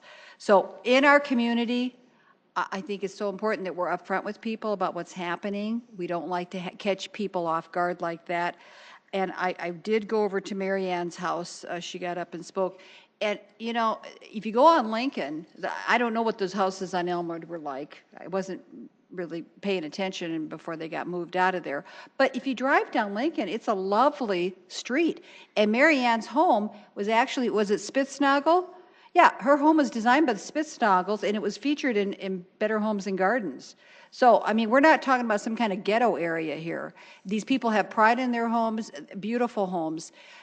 So I'm very concerned about losing a neighborhood, and I really can empathize with them having this parking lot coming at them. Because in the past, I know we're talking a lot of times, well, you're building next to a cornfield, so buyer beware if a 3-story apartment comes within 20 feet of your property. But this is a little different because they were in a neighborhood. So I've got a concern about that. But what I wanted, as I was in her backyard, we're looking, and there's a big tree there. Is that going to be removed? What kind of tree is that? I believe there's 2, and I believe they are both maples. Okay. Well, she said it puts a lot of helicopters in her backyard. Mm-hmm. But what's the plan for that tree? Well, I need to work with a landscape garden. If we get this approval, bring them out and see if those trees will still be a fit. I think they need to go because they're huge and they're not going to match up with the new stuff that we put in. I think it'll be a little odd if those trees are still standing. They also have, one of them at least has some damage from storms over the years. And I mean, you've seen the size of those trees if you've been over there. And it's only a matter of years before they end up needing to come down anyway. But there'd be no park. If you took those down, would that put more room for parking lot? Well, I think one of them may sit like right on the line of where the parking lot would be, yes. So that one probably would infringe on the parking lot, but that's not to say we couldn't leave it if we chose to do so. Well, so as I was looking at that, because I can empathize with them. I mean, right now, I don't know how many of you were able to look back there, but it's pretty stark. And I can see where they're going to be out in their backyard, and there's going to be the road and the parking lot. Mm-hmm. Are pine trees included in some of this buffer area? Because that would be if you could get something that was rather substantial to start with, that would really There would be a variety of different trees in the buffer zone. And see, this is the thing, if I could ask our city attorney, or Jason, maybe you know, who's sitting there. Once we approve this, it's kind of out of our hands, isn't it? As far as what they can plant for, I mean, if we approve this tonight, it's just, they can kind of do what they want to, right? If you approve the rezoning tonight, they have minimum standards of landscape units. Now, depending on what they do, coniferous trees are worth more than, you know, shrubs and different things like that. So they get more plant units for a 6-foot tall coniferous tree than they would for planting a shrub or different things. Well, yeah, like but that. A shrub wouldn't be considered a buffer, would it? There would be one planting unit in a buffer yard. They would also, Shape Places also encourages the to keep existing trees. Those are credited like 2 to 1. So if you have an existing tree that's over a certain diameter, they get a little bit extra credit for that. So we encourage them to keep the trees. However, they don't have to. So unfortunately, right now, this will be immortalized on video, is what our discussion right now, Rick, as to what you're saying you're going to be doing, and you really haven't committed to anything. Because once this passes, these people will have no recourse to come back to you and say, gee, you know, you've planted a dwarf crabapple tree that's only 10 feet tall, right? I mean, well, that wouldn't, if he planted a dwarf crabapple tree, then that would only be worth this amount of units. We'd have to plant other things also. right, but not necessarily tall things. They could be. Well, we have bush minimum sizes that trees need to be shrubs. planted with. Yeah, but you get like 7.5 units for a deciduous shade tree, a 6-foot coniferous tree, 7.5 units. So there's different levels of trees. That I you would just say plant an embankment of Christmas trees. Like go down to Drake Springs and dig some of those up that they got along there. Okay, anyway, so that was something. The next thing, you drive around Lincoln, and she mentioned the house numbers. You've got the 2 houses on the north, and I think there's 2 houses on the south. What's going to happen to those beautiful homes, Rick? What Well, you own? At this point in time, they're rental homes, and that's what they'll continue to be. Would you ever sell those homes so that we can get some affordable housing back into the I think we would bloodstream? consider selling those homes, especially if we were to decide that we are going to try to build a new facility down the road, but that's 5 years down the road. Right now, the homes are rental homes, and I would have to disagree that those homes weren't taken care of. We have one home that needs some new gutters. Right now, they're a little rusty, but the rest of the homes are in quite nice condition. Okay, well, and this was we've a kept neighbor them up pretty directly to well. the south who made this statement to me, that they were kind of trashed out. So, I'm just stayed telling you on that top was of kind them of, pretty okay, good. They that's were good. well-maintained. But would you ever sell those homes and have that parking lot just wrap nicely around the existing 3 people there? Could that be part of the plan? Or if they would move those rest of those homes out, then Jason, what does he have to do? Does he have to come back and go through this whole thing again if they want to extend some cement over there and have parking right on the side of these homes? If they would remove and want to construct a parking lot on those 4 houses that they own on the other side, they'd have to come back and rezone it. They'd have to provide a 45-foot buffer yard on all sides, which would probably not make them very viable to do a parking lot there unless they had the entire west side of this block. But there's nothing to stop Rick from moving those homes out, right? You own a house, you can move it out. Yeah, just like I could move mine or you could move That's yours, right. yep. But it's important to note on this, he is buffering as if they're single-family houses. So if they would sell those houses, somebody would move in there. They are buffered as if it's a single-family house, not a house owned by Lifescape, so. Yeah, well, my vote would be you sell those houses get them back into the mainstream. Thank you. All right. Just to share two of the homes, I actually brought pictures that I could pull up, were moved, and one of them's on 14th or 15th Street on its new foundation, and another one's on 6th on its new foundation. So we did at least keep a little bit affordable housing, and the rest of them, I think the rest of them all moved out of town. There's one house left that hasn't moved yet. So. Councilors, there's a motion on the floor on this item. Is there further discussion? Questions for Jason? Councilor Neitzer. Jason, I should know this, but is there any requirement with the buffer yard that the landscaping units, how many should be on the berm? Be wonderful to see a number of trees on the berm. There isn't a specific requirement. They're just required to be in the buffer yard. I know we encourage, and the applicant has done a good job of trying to work with the neighborhood on what they want to see. We do like to see those if you do a berm, especially do shrubs on top of them. It helps out quite a bit to get it higher. But there's not a specific requirement to put them on the berm. But if you're doing a 6-foot berm back there, that's quite a bit of the area with a 4-foot slope on both sides. It takes up pretty much the whole buffer yard. 36 so feet. Kind of mostly on them. So.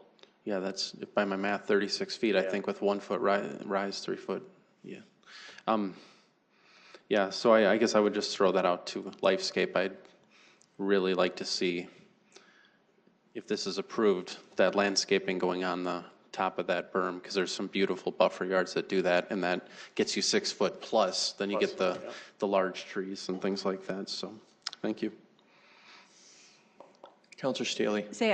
Would like to exercise my right to ask for Janelle to come back up. We have a right as She's been up twice on this item already. We will allow her to come it's back up. actually, yeah, it's a big deal for I'll her allow you house. to come back Okay. up. Come on up, Do you have Janelle. another comment? I thank you very much. This is very much a big item for us. I want you to please take note of the indecision and the lack of exact, and I can't say it again enough, exact discussion that you just heard from Lifescape. It is never a real firm response. It's changed. I've been lied to directly from a question I've had in the community meeting, how long they've been buying up these houses. They had me on TV last week. They followed with Mr. DeSanto. He said they've been buying up since 2001. In the community meeting we had the first one, the week after they sold all the houses, a lady named Mary that's in charge of selling all those houses has been there 16 and a half years. And I said, well, why wasn't I made aware of this parking lot when I bought my house in 2010? And she said, well, we weren't actively buying houses at that point, and all 9 of those other people came to us. We didn't pursue any of these houses. I know the gentleman directly behind me, the last one to move, Richard, didn't want to sell, but he had to. He was the last one. So I would please make sure Lifescape has it in writing, in contract, and don't just take it in good faith, because right here, I've taken the shorts already 4 times from them. Thank you. Thank you. Any other discussion on the council on this? Mr. Mayor? Councilor Starr. I'll be brief. I think there's 2 things here. I think we've gotten to a compromise that can make the best of probably a bad situation. I think we'd have a totally different vote tonight if the houses wouldn't have been moved off the property and were gone. I think we would have a hard time saying that we would be in favor of that. But now we've got to go with where we're at this point. And I think this is probably the best compromise that we can make with where we're at, because I think going backwards, we're not going to leave the lots unavailable and someone's not going to come back in and put houses. One of the first things when I got elected that I was told is that you can't be an advocate for affordable housing if you vote against affordable housing. And that's really how I feel tonight, is that I'm voting against affordable housing by the number of homes that were taken out of this neighborhood. I understand the congestion along 26th Street. I drive through that area just like everyone else, and during the business day, it's really tough to move around. But again, we're at a point where if these houses would still be there, I think it would be a totally different vote. So that's where I'm at. I'm not sure how to support it and say that I'm in favor of affordable housing and being an advocate for that. So, thanks. Thank you. Councilor Brecky. I think when votes are difficult, it's important that we state what our vote's going to be and why, and give people our reasons. I'm probably going to, in my own way, do a compromise within the compromise. I know I'm going to have trouble with the vacation, but I do think they do need the parking. They've been fortunate that the VA has been working with them all these years, and so there has to be some relief on the parking side. I'm not sure I'm going to be convinced to go all the way. I have other concerns about the vacation issue. I know it's difficult to have parking in your backyard, but there are certainly worse things, and we've seen some of that here recently. Some struggles with that, and with the berming, I think it will be quite tolerable over time. I'm certain that we missed the fact that the houses were taken out, and we weren't able to have a voice in that issue. But I do think they do need some parking relief. So there has to be some sort of compromise. But I'm still have an open mind. But I'm going to need to have some serious persuasion as to why we should be vacating the street as well for them. Thank you, Councilor. Councilor Neitzer. I'll take my turn. In short, zoning is a tension between property rights of the owner, of the neighbors, and what's in the common good. And so this is a tough one, but the thing that gives me a little bit more comfort is the buffer yard and seeing what's happened with level D buffer yards, that it can work. And even this topology isn't the best. I wish it was a little bit different. It mitigates the berm to some extent, so that's why I want to see some things on top of the berm, and I trust I will. But I think a couple years down the road, it could be actually quite beautiful. But it's just that tension when you have a city that continues to redevelop. You've got the core areas and you've got these homes we want to maintain, but we also have institutions that continue to grow, and they are where they're at, and it's a tough one. But that's just what I wanted to say. Thank you, Councilor. Seeing no further discussion, I'm going to ask for a roll call vote on this item, please. Councilmember Kiley? Yes. Neitzert? Yes. Selberg? Yes. Sale? Yes. Starr? No. Staley? Yes. Brecky? No. Erickson? Yes. That item passes 6-2. Next item, item 41, please. Item 41 is a resolution vacating the South Elmwood Avenue right-of-way from the south right-of-way line of West 26th Street to the north right-of-way line of West 28th Street. Welcome, Kurt. Good evening, Mayor, Council. Kurt Peppel, Public Works Engineering. This right-of-way vacation is tied to the rezone that was just approved. Lifescape prepared and submitted the right-of-way vacation pursuant to South Dakota law and the city's street vacation policy. If the vacation is approved, an easement will be reserved over the entire 66 feet for public and private utilities. Approval of the vacation aligns with the rezone that was just approved and will aid in the redevelopment of this area, and engineering supports the vacation. Thank you, Kurt. Anyone from the public who wishes to speak to this item, please come forward, please.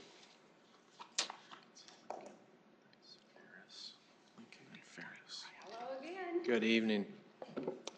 Well, I was not surprised in the last vote. However, I ask that, can we go back to this side? We go back to the way it's going to look with this right here is actually your Elmwood Avenue. Now, I sent out last Monday and asked for immediate replies from the whole council. Thank you for the two of you that got back to me. I made another request to several of you who never did get back to me. My compromise on this, I believe, is the best that can be. Where it affects what you do with your land is up to you.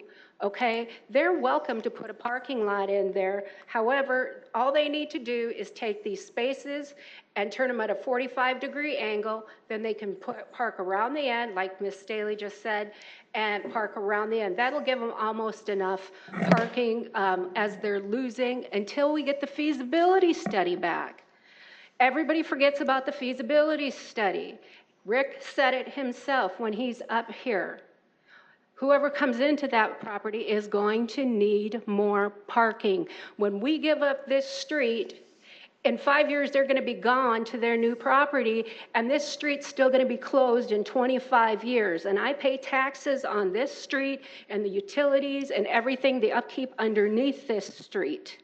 This is going to raise that price of that building to have that much more parking. What? $500,000, a little bit more, because they would have adequate parking to get in there to something large, something we don't need. You know what? 5 years is a short time, and every option that I have given for alternative parking, the answer that I get when I talk directly is, oh, there'd be so much more paperwork. We'd have to talk to Parks and Rec. Oh my gosh, we'd have to submit more paperwork. You know what? I'd rather have paperwork and do it right now than still have that street in 25 years. And yeah, have it turn into another St. Francis house or homeless shelter or whatever, because living on that street, we don't know what's going to go in there. And Rick has told us as good as he can without outright saying it, they're moving. They're going to be gone in 5 years. Thanks, Luann. Hey, Dave, welcome back, man. I appreciate you guys. You know, you have to make some hard votes on these items when they come up like this. You know, based on the information you have. You know, if I was sitting where you are, you know, maybe like I did just before I came here, I drove down Elmwood Avenue, the public street that I'm allowed to drive on because it's owned by me. I'm a citizen of the city of Sioux Falls. I don't know if any of you drove by there on the way here, but you know, I guess I didn't see a lot of reasons to vote not to close it. Like Pat said, all the 9 of the 10 houses, they're gone. There's one left. You know, there's some remnants of some additions and some other basements. That stuff's garbage left there. But you know, the houses are gone. We didn't have any input as neighbors on whether those houses stayed or went, or you know, they were good, affordable homes. The trees are gone. You know, we pride ourselves in that neighborhood having a beautiful urban forest. You know, those trees, you know, how long does it take to get another 60-year-old tree? Well, it takes 60 years. You know, I'm glad my grandparents planted those trees for us to enjoy. I mean, I love living in the neighborhood with the trees, but they're gone.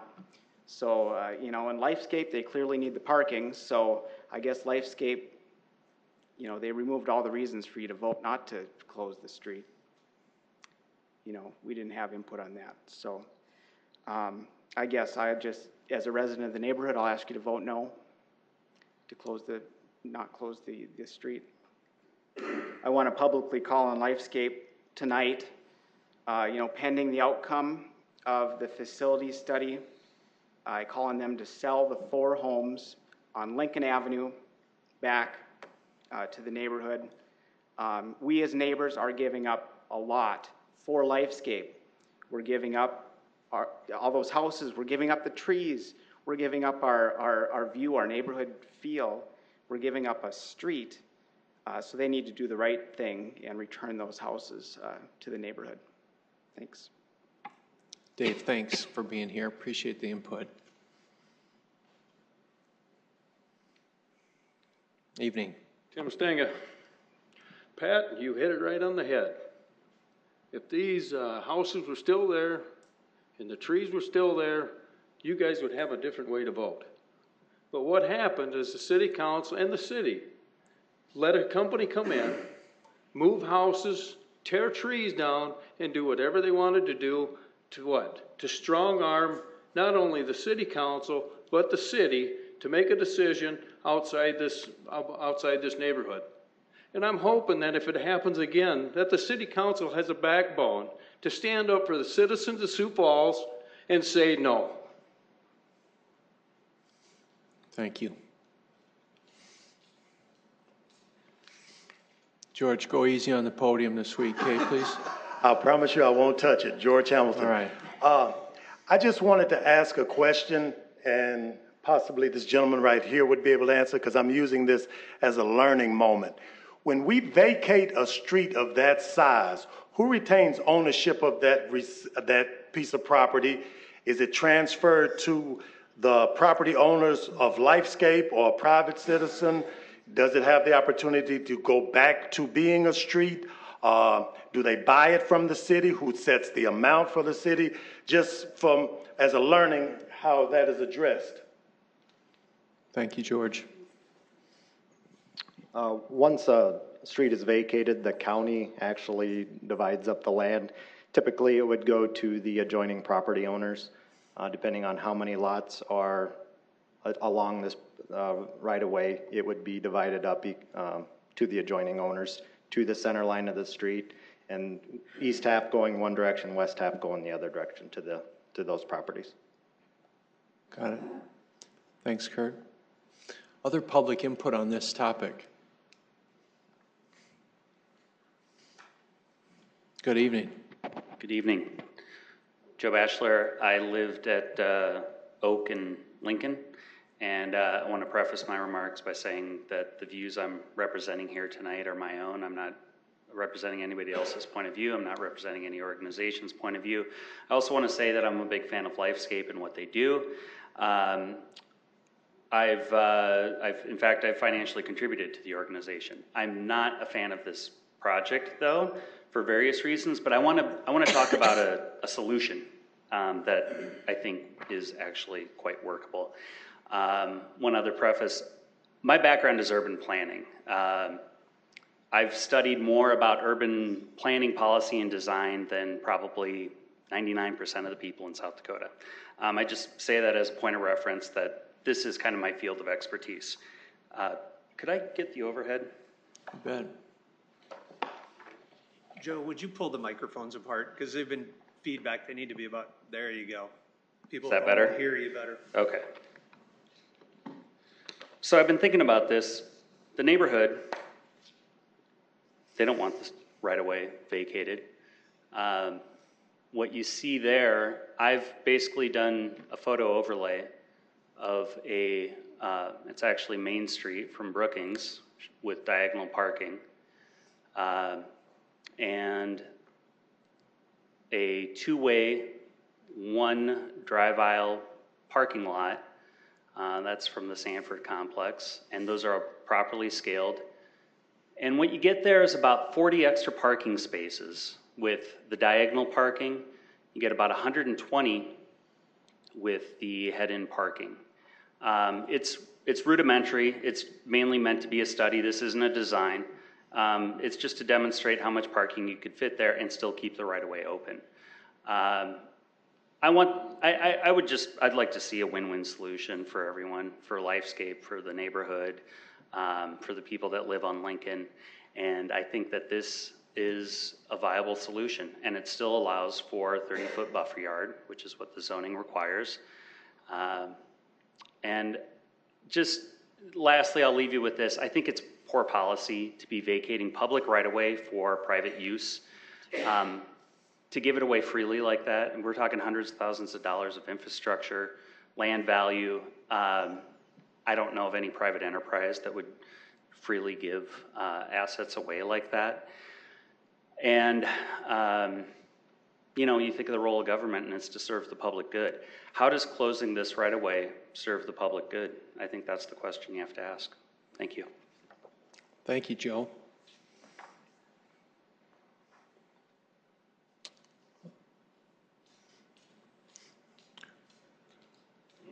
So I have a brief follow-up, as you said. So the property would be given to owners to the east, west, north, or south of the adjacent property by the county, correct? It would be given to the adjoining owners, correct? So Lifescape owns the property adjoining this, correct? Yes, they own 100% of the adjoining property. Okay. So if Lifescape is going to leave this property down the line at any time and stuff, and they sell the property like we do here in Sioux Falls, did they buy this property?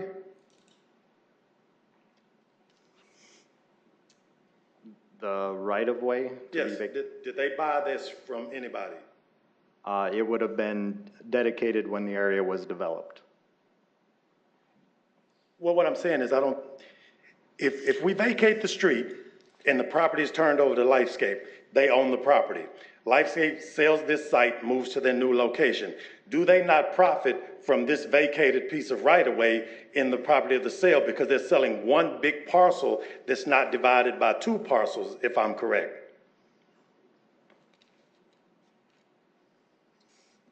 The vacated right-of-way would be attached to those properties and would become part of the land that would be sold.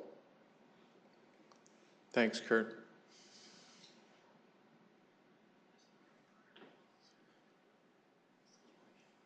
I was doing pretty well until that time. I'm Mark Larson. I live in the neighborhood also. Two things. One, Doesn't matter what your traffic guys tell you that there wasn't more traffic. The traffic is terrible on Elmwood already. It's already in Lincoln, where I live. It's fast. You vacate that street, we're gonna end up with a lot of traffic, okay?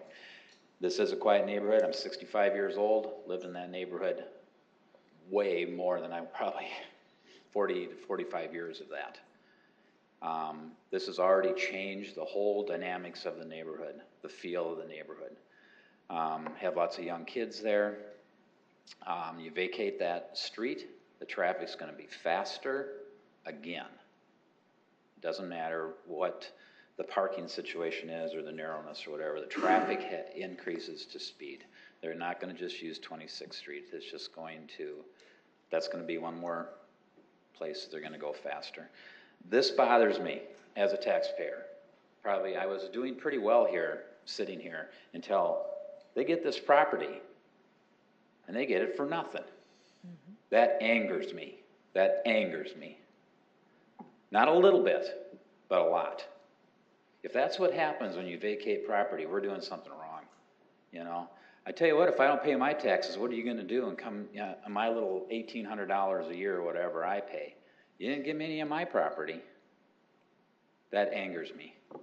Something's wrong with that. If that's the way it is across the whole United States, I guess that's the way it is, but that irritates me a lot because that's a huge piece of property in Sioux Falls, South Dakota. Got realtors here. I know Marshall's a realtor. Just found that out tonight, actually. But that's a huge, huge asset.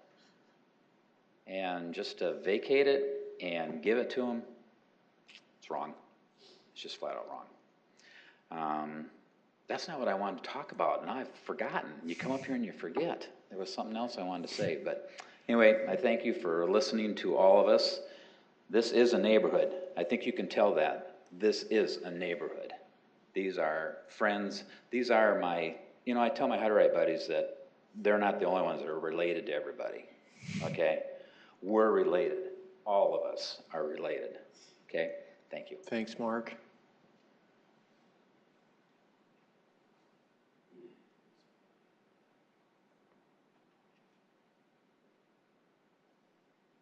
Bruce Danielson.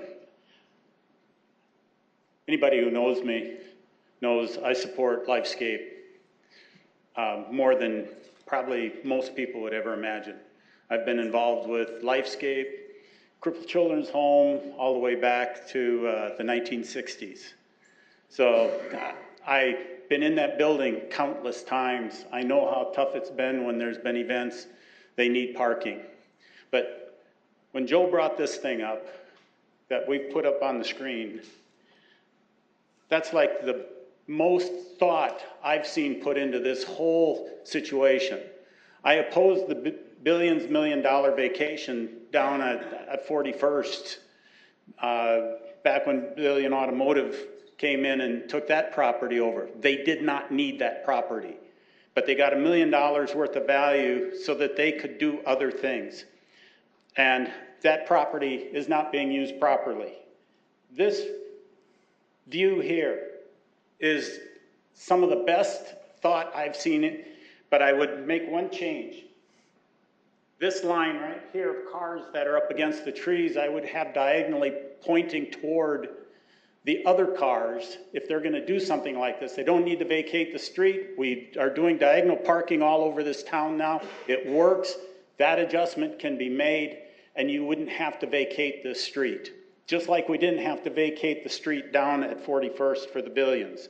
This is the best thought I've seen yet. And I would offer Lifescape to also come in and on that west property line that they have, why not put in a 6-foot dog ear fence of some sort to handle the light pollution, the noise pollution, et cetera, until the vegetation grows up. That's being called a good neighbor. I believe in Lifescape. I trust Lifescape to make a good decision. I know this is a temporary situation because they need to move out of there at some point. We have to start considering what's going to happen in 5 years and 10 years when they aren't going to be there anymore. Thank you. Thank you. Is there other public input on this item?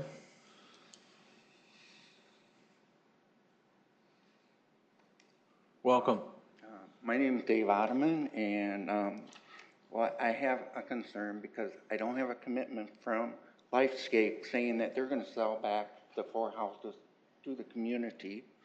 So my concern also with closing the street is going to give Lifescape that much more power that there's only 3 houses left on Lincoln. Well, you know, 15 years down the road, these people may not be here. So then what happens? They build a building on Lincoln because they couldn't build a building on Elmwood. I think we need to look beyond, or they need to make a commitment to the city that they're not going to do that. I appreciate that. Thank you. Thank you, Dave. Other comments on this? Councilors, Rick, come on up, sir. Just to clarify on the drawing with the diagonal parking, we did look at some diagonal parking, but what the drawing shows is parking on both sides of Elmwood. In order for us to safely drop off kids to our school, we don't want parking on the east side of Elmwood adjacent to our building. The purpose of us vacating the street, not only to get the 150 spaces we need, but to also be able to drive that traffic of our kids being dropped off at school to that east side. It'll be a one-way through there, so the buses or vehicles, parents that are dropping off, would drive through one direction, just like any other school, and they'll drop off on the edge of our property there on the east side of Elmwood. So we wouldn't be able to use diagonal parking on both sides of that street and still successfully accomplish being able to have a safe drop-off for the kids there. So that's really the biggest purpose of vacating Elmwood, is so we can have a safe drop-off for our kids. Right now they're dropped off in our front parking lot, which is very small. It's really congested and it isn't safe. And so that's a part of this whole project, is to have a safe drop-off zone for our kids that come to school at Lifescape. I think that's all I had on Thanks, that. Rick. Yeah. Councilors, questions for Kurt first? If not, yeah, Councilor Staley.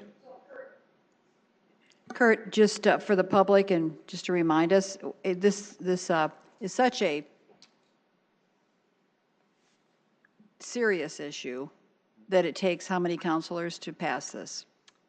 I looked that up today, and per state law, it is a 2/3 vote. So it takes 6 councilors to pass this item tonight. Six votes. Thank you. Councilor Neitzer. I think I have a question, but I do want to point out that I have struggled with the idea of street vacations in the past and wondering, is somebody getting a windfall? And one could argue that. I just do want to point out that we did talk about really half of it, and I know I don't have to tell you this.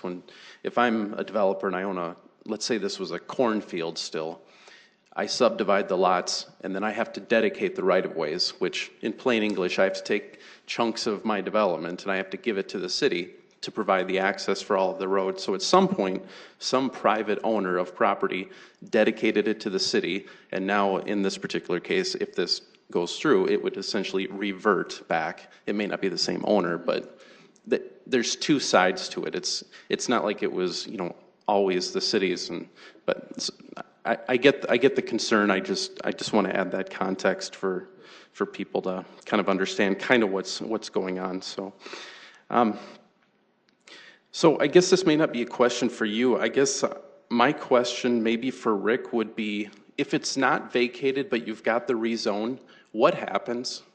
Can you do the project? Does it give you the parking you need? What does it look like?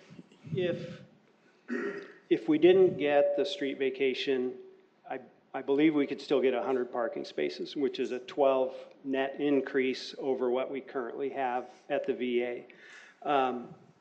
What that does is still leaves the rest of those 80, or the rest of those probably somewhere in the neighborhood of 50 vehicles on the street, congesting the street on 26th Street on both sides, 28th Street on both sides, and probably even south a little bit into the neighborhood. If you look at, I've driven around and counted cars multiple times around there just to kind of get an idea of how many cars we're parking on the street. And there's a lot of times at least 50 vehicles on the streets around Lifescape. What if, and I believe the city council would have to approve diagonal parking. I think it requires the city ordinance for that to happen, but what if it wasn't vacated and you were able to do that parking lot and you only did diagonal parking? I guess it would be on the west side. I'm not sure how many that would add up to. On the west side of the street? Yeah, does that solve a safety issue and does that give you enough spaces? Have you looked at that? I don't think we'd be able to drop off on Elmwood because we'd have traffic coming through there, and I think that would create some major congestion on Elmwood if we were, it's probably a 30-minute period in the morning and a 30-minute period in the afternoon where where students are getting dropped off, and I think it would be a challenge. And I'm not sure, you've got to be able to step out onto flat ground. So I don't know if we're going to have to remove the curb and gutter, but I think we likely will in order to make a transition for those kids out of their vehicles and out of the buses. A lot of our students do use wheelchairs, so that's another struggle if they are dropped off by a wheelchair vehicle and that ramp extends out. At our adult services, they probably park 8 feet from the grass in order to extend the ramp and get a wheelchair rolled off that ramp. So those buses really could be almost in the middle of Elmwood in order to have enough space to actually egress from the bus. So is your main driver of asking for the vacation about the safety and having less cars going up and down Elmwood, or is it about the space? It's twofold, so that we can have the parking, but also that drop-off. Yeah. Did I answer your question? Yeah, I believe so. Okay. Thanks. Councilors, before we continue with the discussion, I'd like to be discussing a motion. Is there a motion anyone would like to make before we continue our discussion here? I move to approve the vacation of Elmwood. Second. All right, motion to approve this item by Councilor Sales, seconded by Councilor Kiley. And now, Councilor Staley, did you have a Yes. comment? Rick, so just to clarify, I think what I heard you saying is that as it is now, you've got cars on 28th, you've got cars on 26th, as it is now. As it is now, you're dropping off kids on Elmwood. No, we're dropping off kids in our front lot. So our lot comes off of Holly, our So front lot. why couldn't you still drop off kids there? It's extremely congested. We have a really tiny front lot, and it kind of does a U-turn, and it's just not real safe. But that's what you've been doing. That's what we've been doing, That's what you've been doing that. Yep. So if this would not, if we don't vacate it, then it's a status quo moving forward. In terms of the safety of our children, in terms of where you're dropping them off, and in terms of what's happening along the street. On these the traffic, you just said, the traffic is going to stay the same on 28th and 26th. I might be missing what you're saying. So if we stayed status quo and didn't vacate, and you have the parking lot, we wouldn't be able to drop off over there. Mm-hmm. So we'd continue to drop off in our front lot. But we'd also lose, I think there's probably 50 parking spaces on the west side of Elmwood. So we'd be down to 100 spaces, which again would leave the neighborhood like it is today. Right, exactly. That's what I'm saying. That's when I said status quo. Right. Leaving the neighborhood as it is. Yep, that's correct. Councilor Sale. Yes, on this vacation of Elmwood, I think we might be missing a couple of things. The city gives away property all the time. We gave away the part of the ice and rec. We're planning on giving away a large 60 acres to a veteran cemetery. Lifescape, I think if you got to remember who they're dropping off. These are not Roosevelt football players. This is Crippled Children's Hospital. And if there's anything that we should stand for as a city council is to help those more disfortunate individuals, whether they be children or adults, get along. This is, and I've looked at this thing and I probably haven't lost as much sleep as some other people, but this seems to me the way that needs to happen to drop the kids off in a reasonable way. Some of the plans that have been presented don't put a retention pond in. So if all of a sudden this whole thing is turned into parking, the next issue we're going to have is where did all that rain come from? Now my lot is flooding. So we're going to have those issues then. I don't like to give away things anymore, but this land was given to the city when they developed the property years ago. Lifescape has been in that neighborhood longer than any of us, and they've been a good neighbor. And I think that if we turn our back on this situation, well, I'm certainly not going to do it. It's a tough decision. I know this neighborhood. I've lived in the neighborhood. I've worked in the neighborhood. We talk about fire trucks. I was at Oak and West, the old fire station. I drove fire trucks through that area. I know what it's like to get through those vehicles. We need to get those off the street. I would encourage other city council members to think of the bigger picture. That is, we're going to take care of these kids as best we can. It's part of our duty, and that's why I'm going to vote to vacate. Thank you, Councilor. Other discussion amongst Councilor. Councilor Erickson. Just a quick question for Kurt, if I may. One of the ideas was this idea of not vacating it and doing this diagonal street. Who maintains that then? Maintains the street. The diagonal parking? Or? Right, who maintains the street and the diagonal parking and has, I mean, I know the answer. It's the city, because it's still a city street, correct? Correct, it would be Okay, in the so right then of if way. we vacate it, who maintains the parking lot, all of that area? It would be private property. There would still be an easement there for our public utilities, but it would Okay. be private property. I just want to clarify part of that too, because I think that's important to know with making those potential changes of what it could look like. And as we heard the gentleman from Lifescape, Rick, talk about it, the concern that I have is as you have these wheelchair accessible vans that have a large, I don't know the right word, so please forgive me, but the large door that comes down and allows a wheelchair to get off. You know, I appreciate the idea of trying to think outside the box and not have to vacate it, but my concern is how dangerous that would be for the people sitting in the car, the people backed up in traffic. I mean, if you can't turn right on red, people are freaking out in this town because they want to go. And so now you're asking somebody to sit behind someone dropping them off, waiting 3-4 times to do the drop-offs with the buses. And so that creates another safety hindrance as well. I do appreciate the thinking outside the box and coming up with different compromises. You still have the houses in the backyards. And that was a concern that there still would be that parking lot there. So it wouldn't necessarily solve the whole idea with that. But like I said, I appreciate the creative thinking. This comes down to public safety with the needing to get these cars off the streets as well.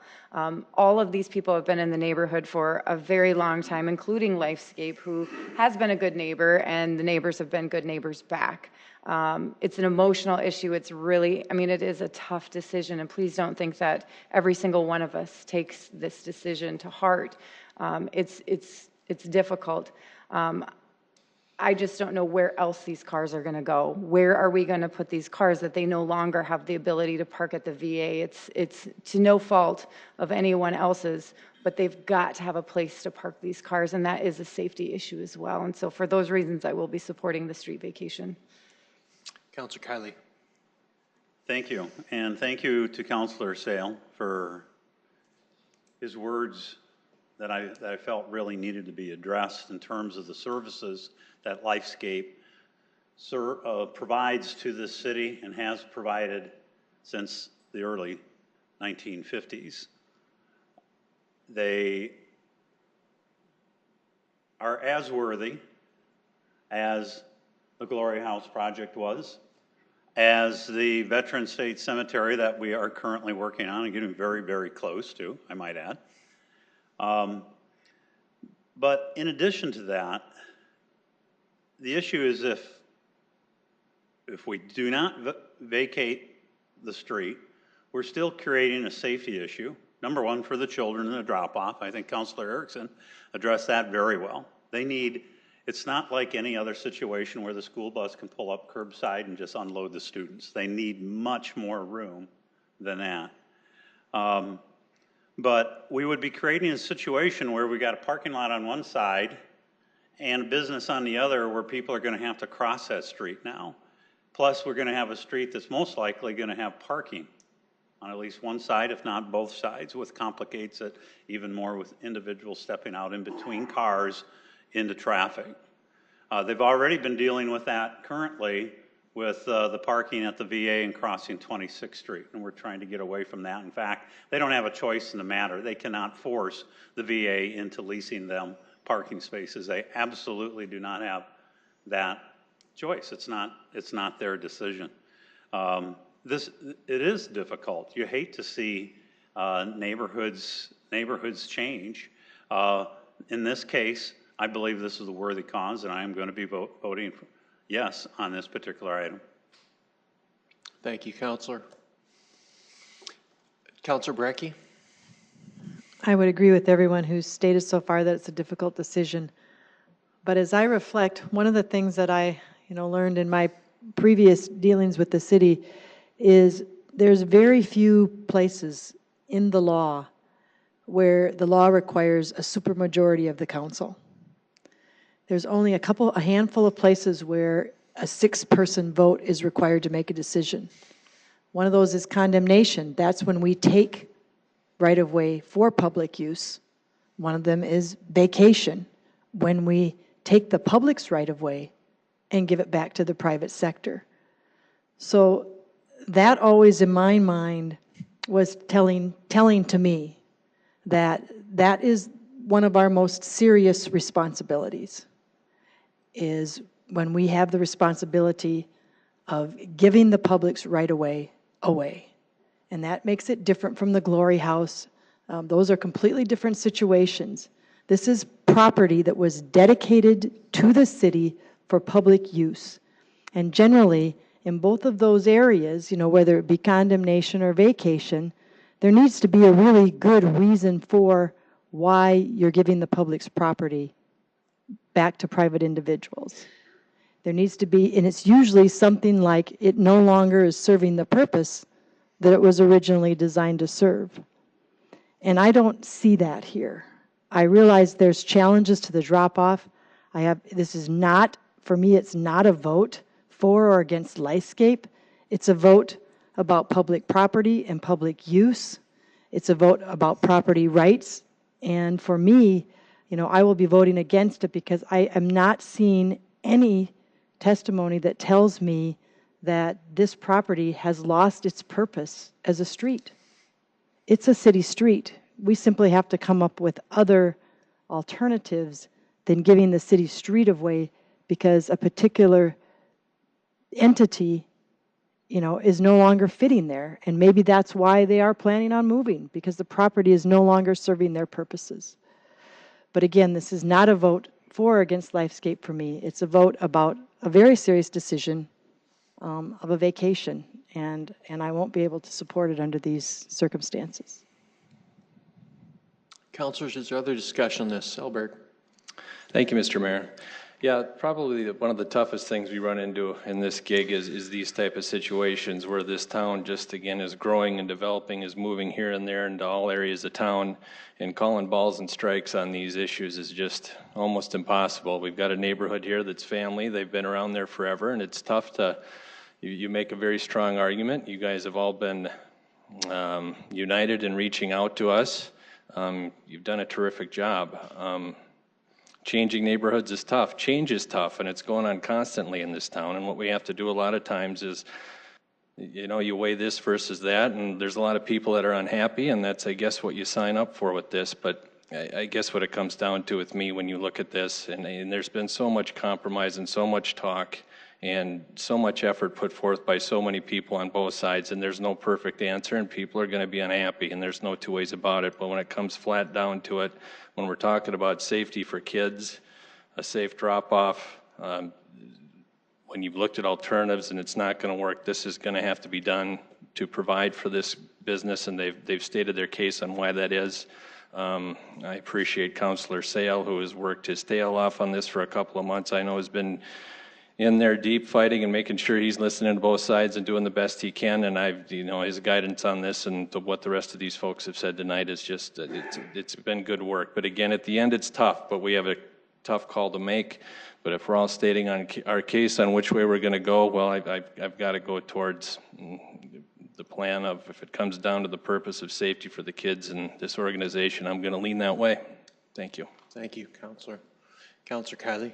I would just like to address a little bit of what Councilor Brecky stated, and I do agree with much of what she did state, with the exception of this section of South Elmwood.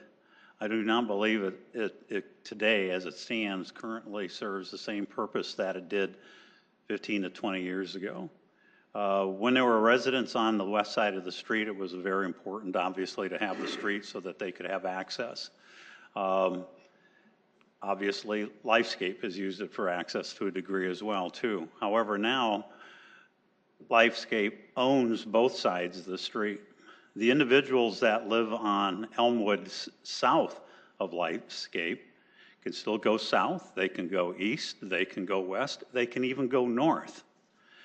True, they may not go north on Elmwood, but they can go north on Lincoln, and they can also go north on Holly Avenue too. So it does not restrict their movement in any way, shape, or form.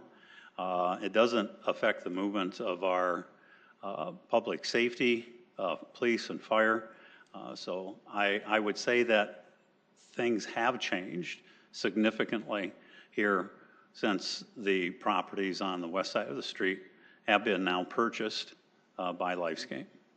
Thank you. Thank you, Councilor. Councilor Starr. Yes, I guess my one question in this is, one of the goals of doing this was to get the people from parking on 26th and 28th Street. What's going to stop people from parking on 26th or 28th? Because as you get further away from the building, you're not going to park in the lot, you're going to park in the closest place to the door. That's what we do in South Dakota. We try to get as close as we can because usually it's 20 below most, it seems like more, or it's 100 degrees. So I guess more of a rhetorical question that do we go back and turn this into a no parking zone along 26th and 28th Street to accomplish that? And is that the next step that we do as part of this to encourage that? Because if we don't get the traffic, or if we don't get the parking off of 26th and 28th, we haven't gained what we say we're trying to accomplish as part of the overall safety of this. So more of an observation than a yes or no. So thanks. Councilor Erickson. I would agree with you with that. And what I would say is now add another 100 cars on the streets because they don't have anywhere to go at the VA. So But there isn't any place for 100 cars to go at this point. They're all full most of the time. So right, where that's what they I'm go, saying. Right, yeah. that's what I'm saying. That's the whole intent of that street vacation, is to be able to have that parking, for additional parking, to try to at least attempt to get as many as they can off the street, as well as they lost their parking. I mean, their hands are tied. There's not a lot that they can do with that. I mean, if they could keep their parking at the VA, I'm sure they would have loved to not have to go through this whole process. They would have loved to not have to buy all these houses and change the whole makeup. If they could have just kept them there and carried on as they could have, I'm sure that would have been a lot more convenient than going through this whole process. And so, I agree with many of the comments tonight and can sympathize with a lot of them. It's just times change, and a lot of development has changed, and a lot has changed with Lifescapes. And while they both have coexisted in the neighborhood for quite some time, I think it's important to recognize that their parking is gone. Councilor Kiley. Thank you. I'd like to have, and I think Councilor Starr raises a valid question, and I'd like to have the appropriate person from the city staff side address how you can put signage up limiting parking on streets, and what is the process? That's a great question. The applicant has worked with Heath, an engineering, and has agreed to put no parking signs on 28th Street and also on the north side of 26th Street if the parking lot's approved and once it's constructed. So they will, since they're the adjoining property owner, then they can petition the city or get signs that says no parking on the north side of the street. And they've agreed to do that. And the key is that since they are the adjoining property owner, they can make that request. Somebody else can't without the consent of the adjoining property owner. And Rick, like I said, Rick has agreed, and Lifescape has agreed to do that once, and then once the parking lot is constructed. So that's a non-factor. Chad, come forward, please. Yeah, in situations like this, the adjoining property owners can petition us to remove parking. So in this case, Rick has agreed that if this parking lot is constructed, he will request that we sign the north side of 28th Street adjacent to their property as no parking. And that's how it'll be controlled. Now, I believe there's still parking on the south side, because that parking would be controlled by the property owners on the south side. Thanks, Chad. Councilor Brecky. Just another question for staff, and I don't know which one. It was stated earlier, am I correct, that there is still infrastructure in the street? Is that correct?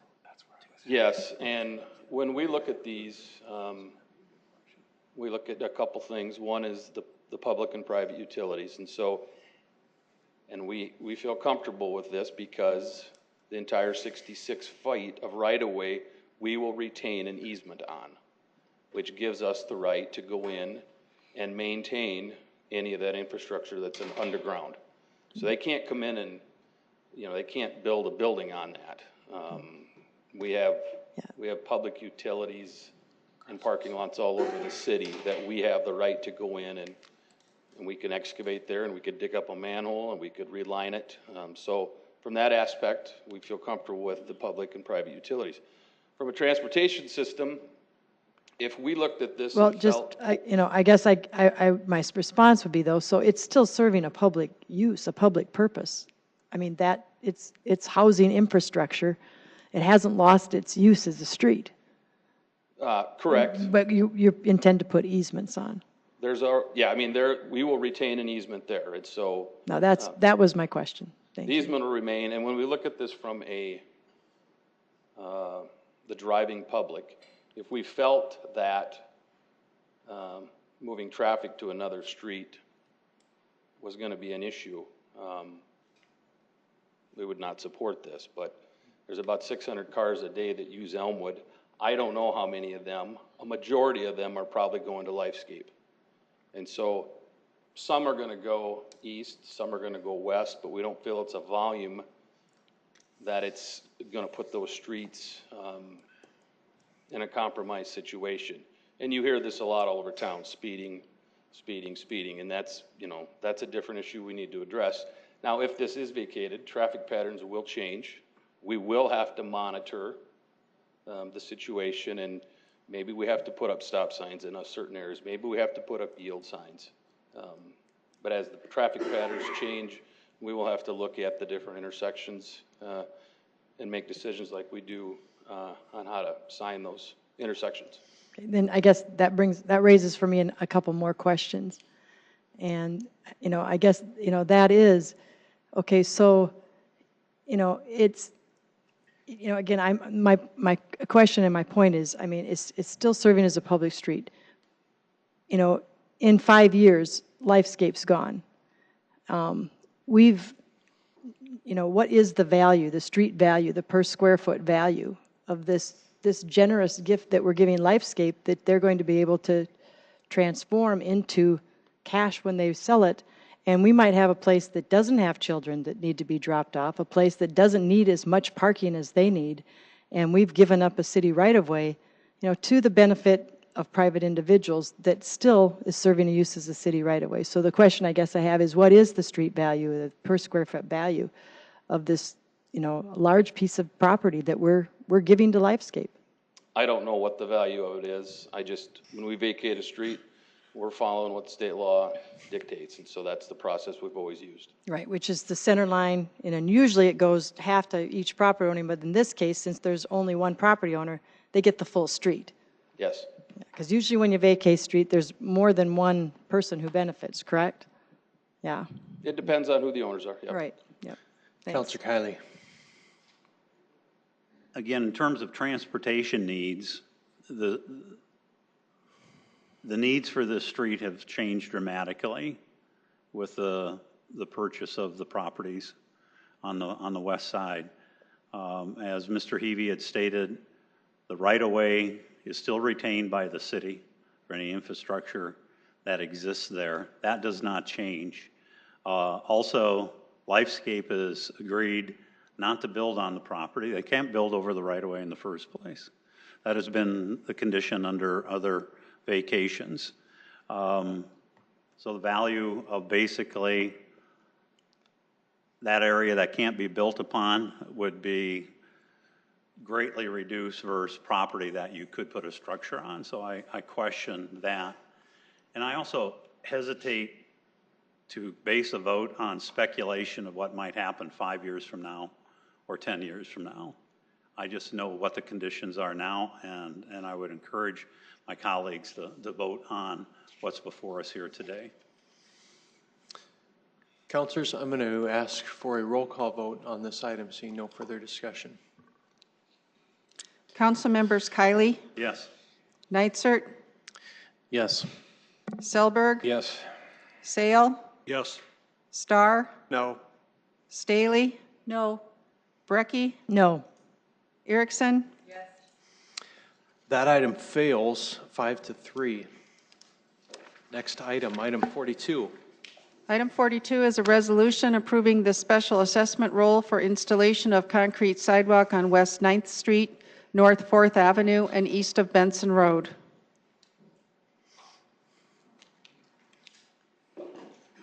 Hey, Chad. Good evening again. This assessment is for the repair of sidewalk at 10 properties. Excuse me, I got the wrong. We got a few assessments tonight, so. All right, I apologize for that. This assessment is for the installation of new sidewalk on West 9th Street, North 4th Avenue, and East Benson Road. In April of 2015, the City Council approved a resolution declaring the necessity to construct sidewalk on 35 parcels on North 4th Avenue, 9th Street, and Benson Road. The property owners were given a completion date of November 30th of 2015. Later in 2015, in December, at a meeting held by this body, also another resolution declaring the necessity to construct sidewalk on the east side of North 4th Avenue was passed. And in this instance, the property owners were given a completion date of July 1 of 2016. Of the 43 properties put on notice, 33 completed the sidewalk installation and are highlighted in blue on the map on the overhead. In 2016, the city contracted with Holstein Excavating to install sidewalk on the 10 parcels who did not install sidewalk, and they are highlighted in yellow. The assessments can include mobilization, site preparation and restoration, traffic control, sidewalk installation, and an administrative fee. The assessments range from $1,557.19 to $59,673.91. Assessments can be paid in full within 30 days or in 5 annual installments. The first installment with interest will become due with the general taxes on January 1 of 2019 and will be payable at the county treasurer's office. This process is governed by South Dakota codified laws and city ordinance. Thanks, Chad. Anyone from the public wish to speak to this item?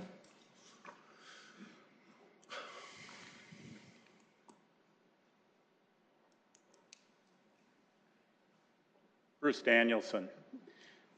When this was originally voted on, when I spent a lot of time up in the Benson Road area, and I asked the question back then, why the sidewalks were put in with street lamps and signage right in the middle of the sidewalk, without room for people who were requiring ADA, because that was the big push here. This is complete streets and you have to put sidewalks in, et cetera. If you drive up there and you try and take somebody who's disabled, if that's even a possibility to get somebody up there who's disabled to try and use those sidewalks, you'll find that you are going to have difficulty getting around the street lamps and the power poles that are in the middle of the sidewalks. The planning in this thing was atrocious. I had several landowners up there ask me about this because they thought it was incredibly stupid the way it was done. And it's coming back to haunt that these people ended up having sidewalks that are totally useless. Just imagine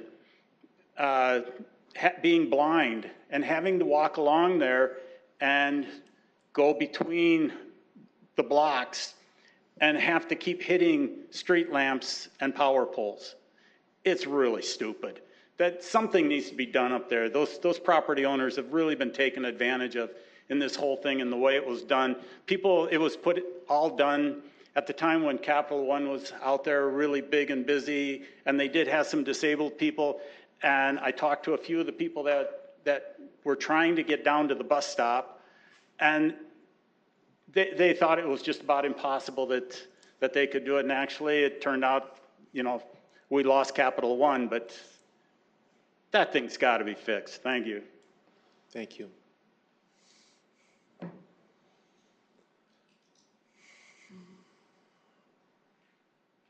Tim Stanga. We go after business owners, we go after homeowners to put sidewalks alongside the streets, but yet there's a lot of city properties that don't have sidewalks alongside them. 41st Street and Southeastern. Southeastern down to 26th Street, on parts of it on city property. We go after homeowners and businessmen to put sidewalks on. Let's have the city do their job on their properties. Councilors, any questions for, Councilor Neitzer? Yeah, I guess I do have to ask for some clarification here, because as I recall, when I first got on the council, I actually walked this stretch and there was already sidewalk there. And as stated, there are light poles in there, and I did measure, and I think it met 88 by a couple of inches. And it was a little odd that there was light poles in the middle of the sidewalk. But was there new sidewalk installed on this stretch? What's going on right here? Is the sidewalk I was on a few years ago, is it gone and been, what is this, I guess? What is going on with this? Yeah, I thought that there was sidewalk going up and down here, so seeing this assessment here, I'm a little confused.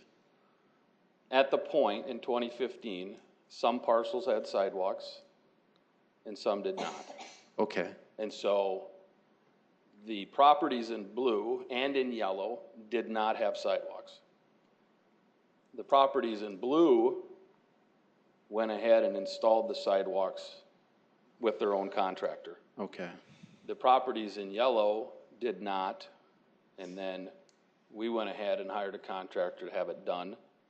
And then this is the next step in the process, which would be to assess those costs back to them. Okay, so it's the yellows that are in play here. Yeah, right now there's sidewalk everywhere. The blues chose to do it themselves. And and I was on the south side, so I would have walked that. Yeah, Okay. and then the yellows are the ones that we did at the very tail end of 16 is when it got installed. Got it. Okay, I'm back with you again. Thank you. Thanks, Chad. Any other questions for Chad on this? Yes, Mr. Mayor. Yeah, Councilors. But it's still added on. Yeah, Chad, on item number 9 or property number 9, there on the corner there's a little bump out to the east.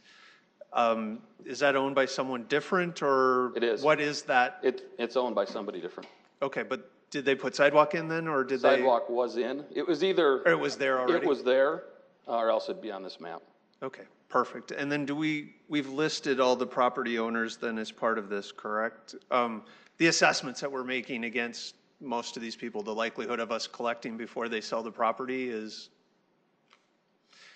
Well, a lot of the ones that we've talked to have said we're just gonna come and pay the bill. But this assessment roll will go on to the property. So we're guaranteed to get paid when the land sells it? Yeah, or when you for it get to your be property transferred? tax bill, this assessment will be on the bill. And if you try not to pay it, they always apply, I believe, the payment to the assessments first and then the property taxes. So if anything got shorted, it would be the property taxes.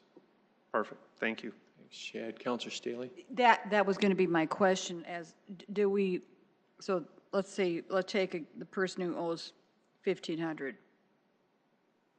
That's resting on their home. Does it accrue any kind of interest? It does, if they choose to make the 5 installments, it'll be at 4.7% interest per year.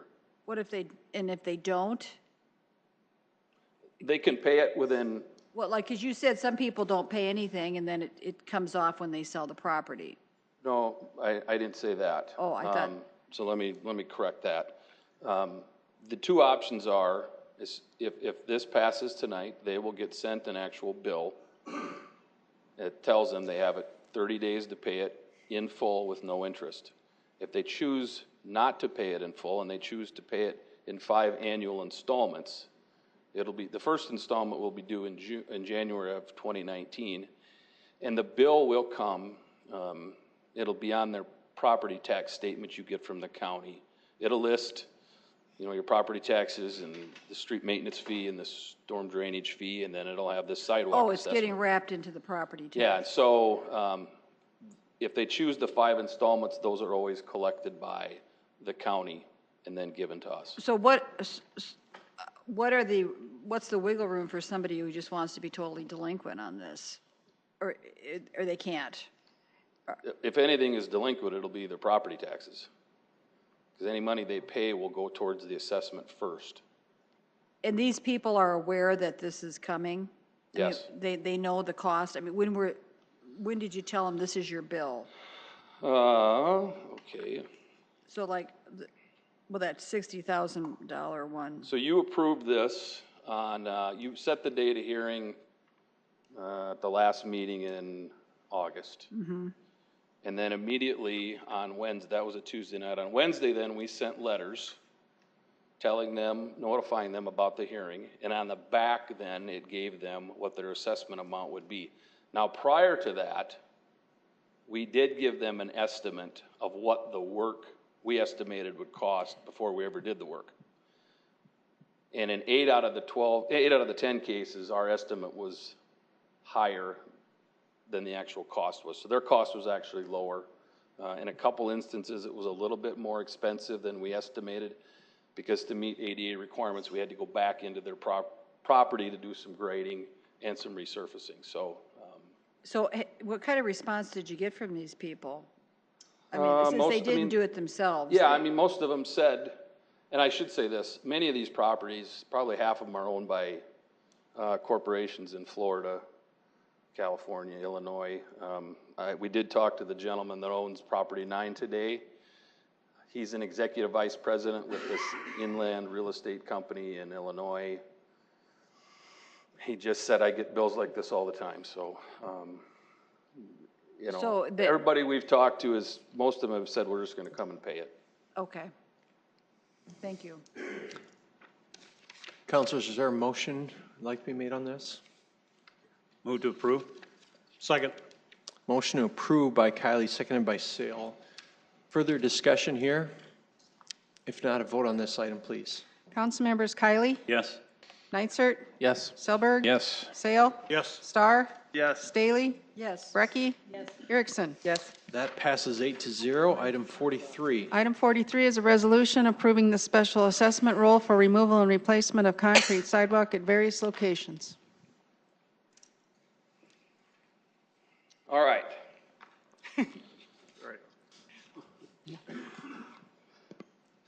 This assessment is a little bit different. This is for the repair of sidewalks at 10 properties, as you can see on the map across the city. The inspections that we conducted at these locations were based on complaints we received from the public. Following our inspection and identification of the defect is painted, a door hanger is left at the property, and a letter is sent notifying the property owner of the defect and needed repair, and then a time frame to complete the repairs. So when I talk about defects, just real quickly, the first one up there is a vertical separation. That's what the majority of our sidewalk issues are. The other term is toe kick, but you see that a lot. The next one is a horizontal separation. You could have holes in the concrete. You could have some spalling that's going on to the surface. You could have multiple cracks. You could be missing sidewalk. It's kind of hard to see here, but the first thing I said we do is we mark the sidewalk. The picture on the left, you can see some, I don't know, purple or pink spray paint. And on the picture on that toe kick on the right. That does two things. It gives kind of people a visual notice that the defect is there for people walking on it. And then B, they can get the door hanger. It tells them it's been marked. They can go right out, and it should be very clear. If you see the two dots on the one on the left, that kind of indicates that's the panel that needs to be repaired. Okay, and then 1 week prior to us doing the work, we go back out and do a reinspection to make sure that, well, two things. One is to see if the property owner completed the repair themselves. If they did not, then we put this notice to property owner. It talks about the address, the date posted, who's going to do the work, and we usually put this on the door 1 week prior to them doing the work. And again, then it doesn't include an approximate assessable amount for the work that we think it's going to cost when we get it done. So in 2016, we contracted with Smith & Smith Construction to repair the defects at these 10 properties.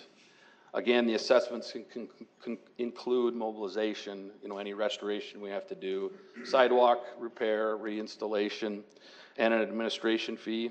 These assessments range from just under $370 up to a little over $1,800. The terms of repayment are the same that we talked about before. And again, this process is also governed by state codified law and city ordinance. Thanks, Chad.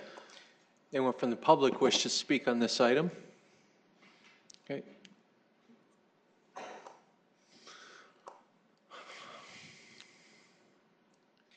I'm sort of looking at this, it says tree root removal. First, you got to have a permit to remove a tree, and whose tree is it? City's tree. It's a city's right of way. So why are we pushing tree removal on the citizen when the city owns the tree?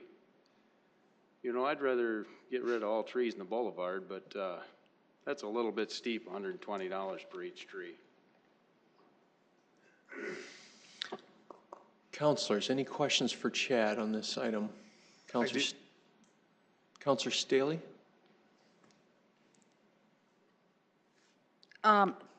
Chad, so how much time is it from the time that they initially get the spray paint till when you do the work?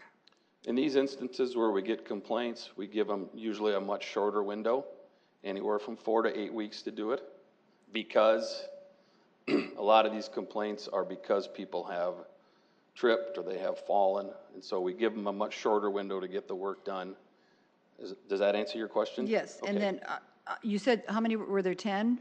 There are 10, yes. And how many total sidewalk spray paint projects did you have? Okay.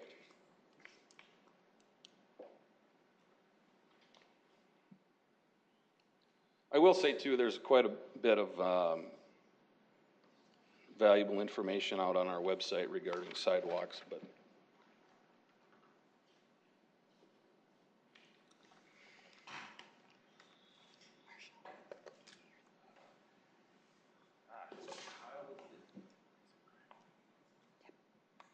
Nobody's even talking. It seems to crackle. Well, I'll go off memory. Yeah, just give me an This, estimate. this summer, we have kind of revamped our sidewalk inspection program. We've always, this was complaint basis, but we've just kind of revamped where we're doing sidewalk inspections. We pick out areas of the city and we pick out that area of the year, and that's when we do it. And we try to get to all sidewalks every 10 years. This year, we inspected 4,800 parcels, which is about 8% of the parcels in the city of Sioux Falls. Approximately 3,300 of those parcels did not have any defects, but 1,500 of them did. And so within the last month or two, we have spray painted door hangers, letters to 1,500 parcels. And out of those, only 10 didn't do it. No, this is different. The 10 were complaints that we had received. What I'm talking about now is more of a proactive inspection that we do to make sure that the sidewalks are in good condition and have no defects. And so how much time do those people get? The 1,500? They will get probably to the end of the year to do the work, potentially. It just depends on when we did the inspection, when we give them notice. We more than likely won't do the work till next year. But historically, we've had anywhere from, I'd say, 66 to 75% of the homeowners do it themselves. And we're doing something a little different this year. We're asking them, do they plan on doing it? Do they want us to do it? Of course, we're not going to hear back from all 1,500, but we're trying. Well, what did you used to say to them? We would just send them notifications and letters, and then at the end of the day, we would re-inspect the areas, and then we would have those areas come down. Well, and that makes sense to me that you're having a dialogue with them. Yeah. And the response has been relatively, I've been surprised with the amount of people that have gotten a hold of us, asking questions. The contractors have to be licensed and bonded.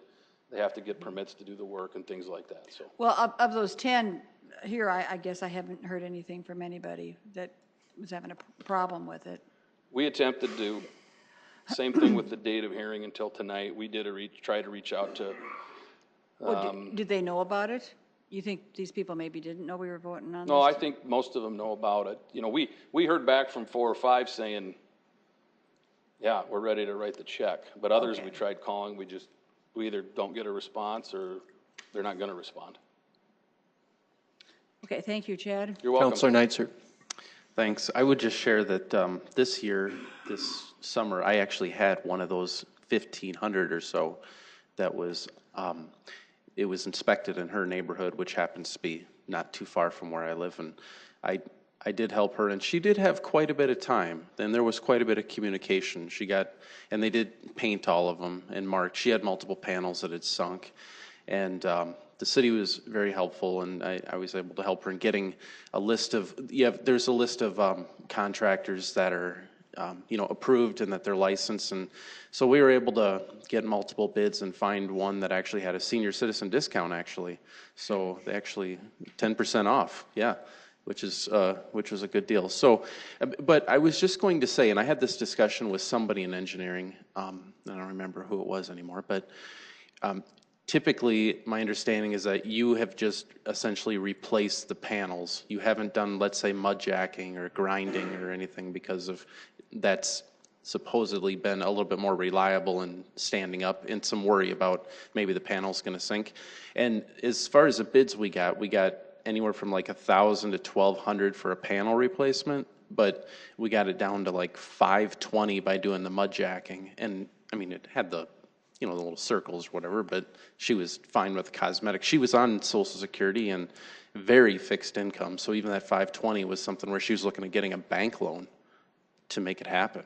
I mean, it was a big deal to her, so every dollar counted. I think I understood that they were going to maybe have a company come in from out of state that could maybe do some sort of a grinding, because some of it's pretty ugly, you know, if just anybody's just grinding. But I would just encourage you to look at, is mud jacking maybe an option in certain cases? And is there a way that you can get it price sensitive? Mud jacking is an option. If the vertical separation is small enough, you can put some quickcrete flowable material in there. We've done grinding around. What is mud jacking? Okay. Mud jacking is where you would go in and where that one toe kick was. I haven't seen this go off yet, so I'll just. You're still on, man. Okay. So this picture on the right, they could potentially go in and they would drill maybe a 2-inch diameter hole through that sidewalk, and then they would pump some kind of a bentonite clay material that would fill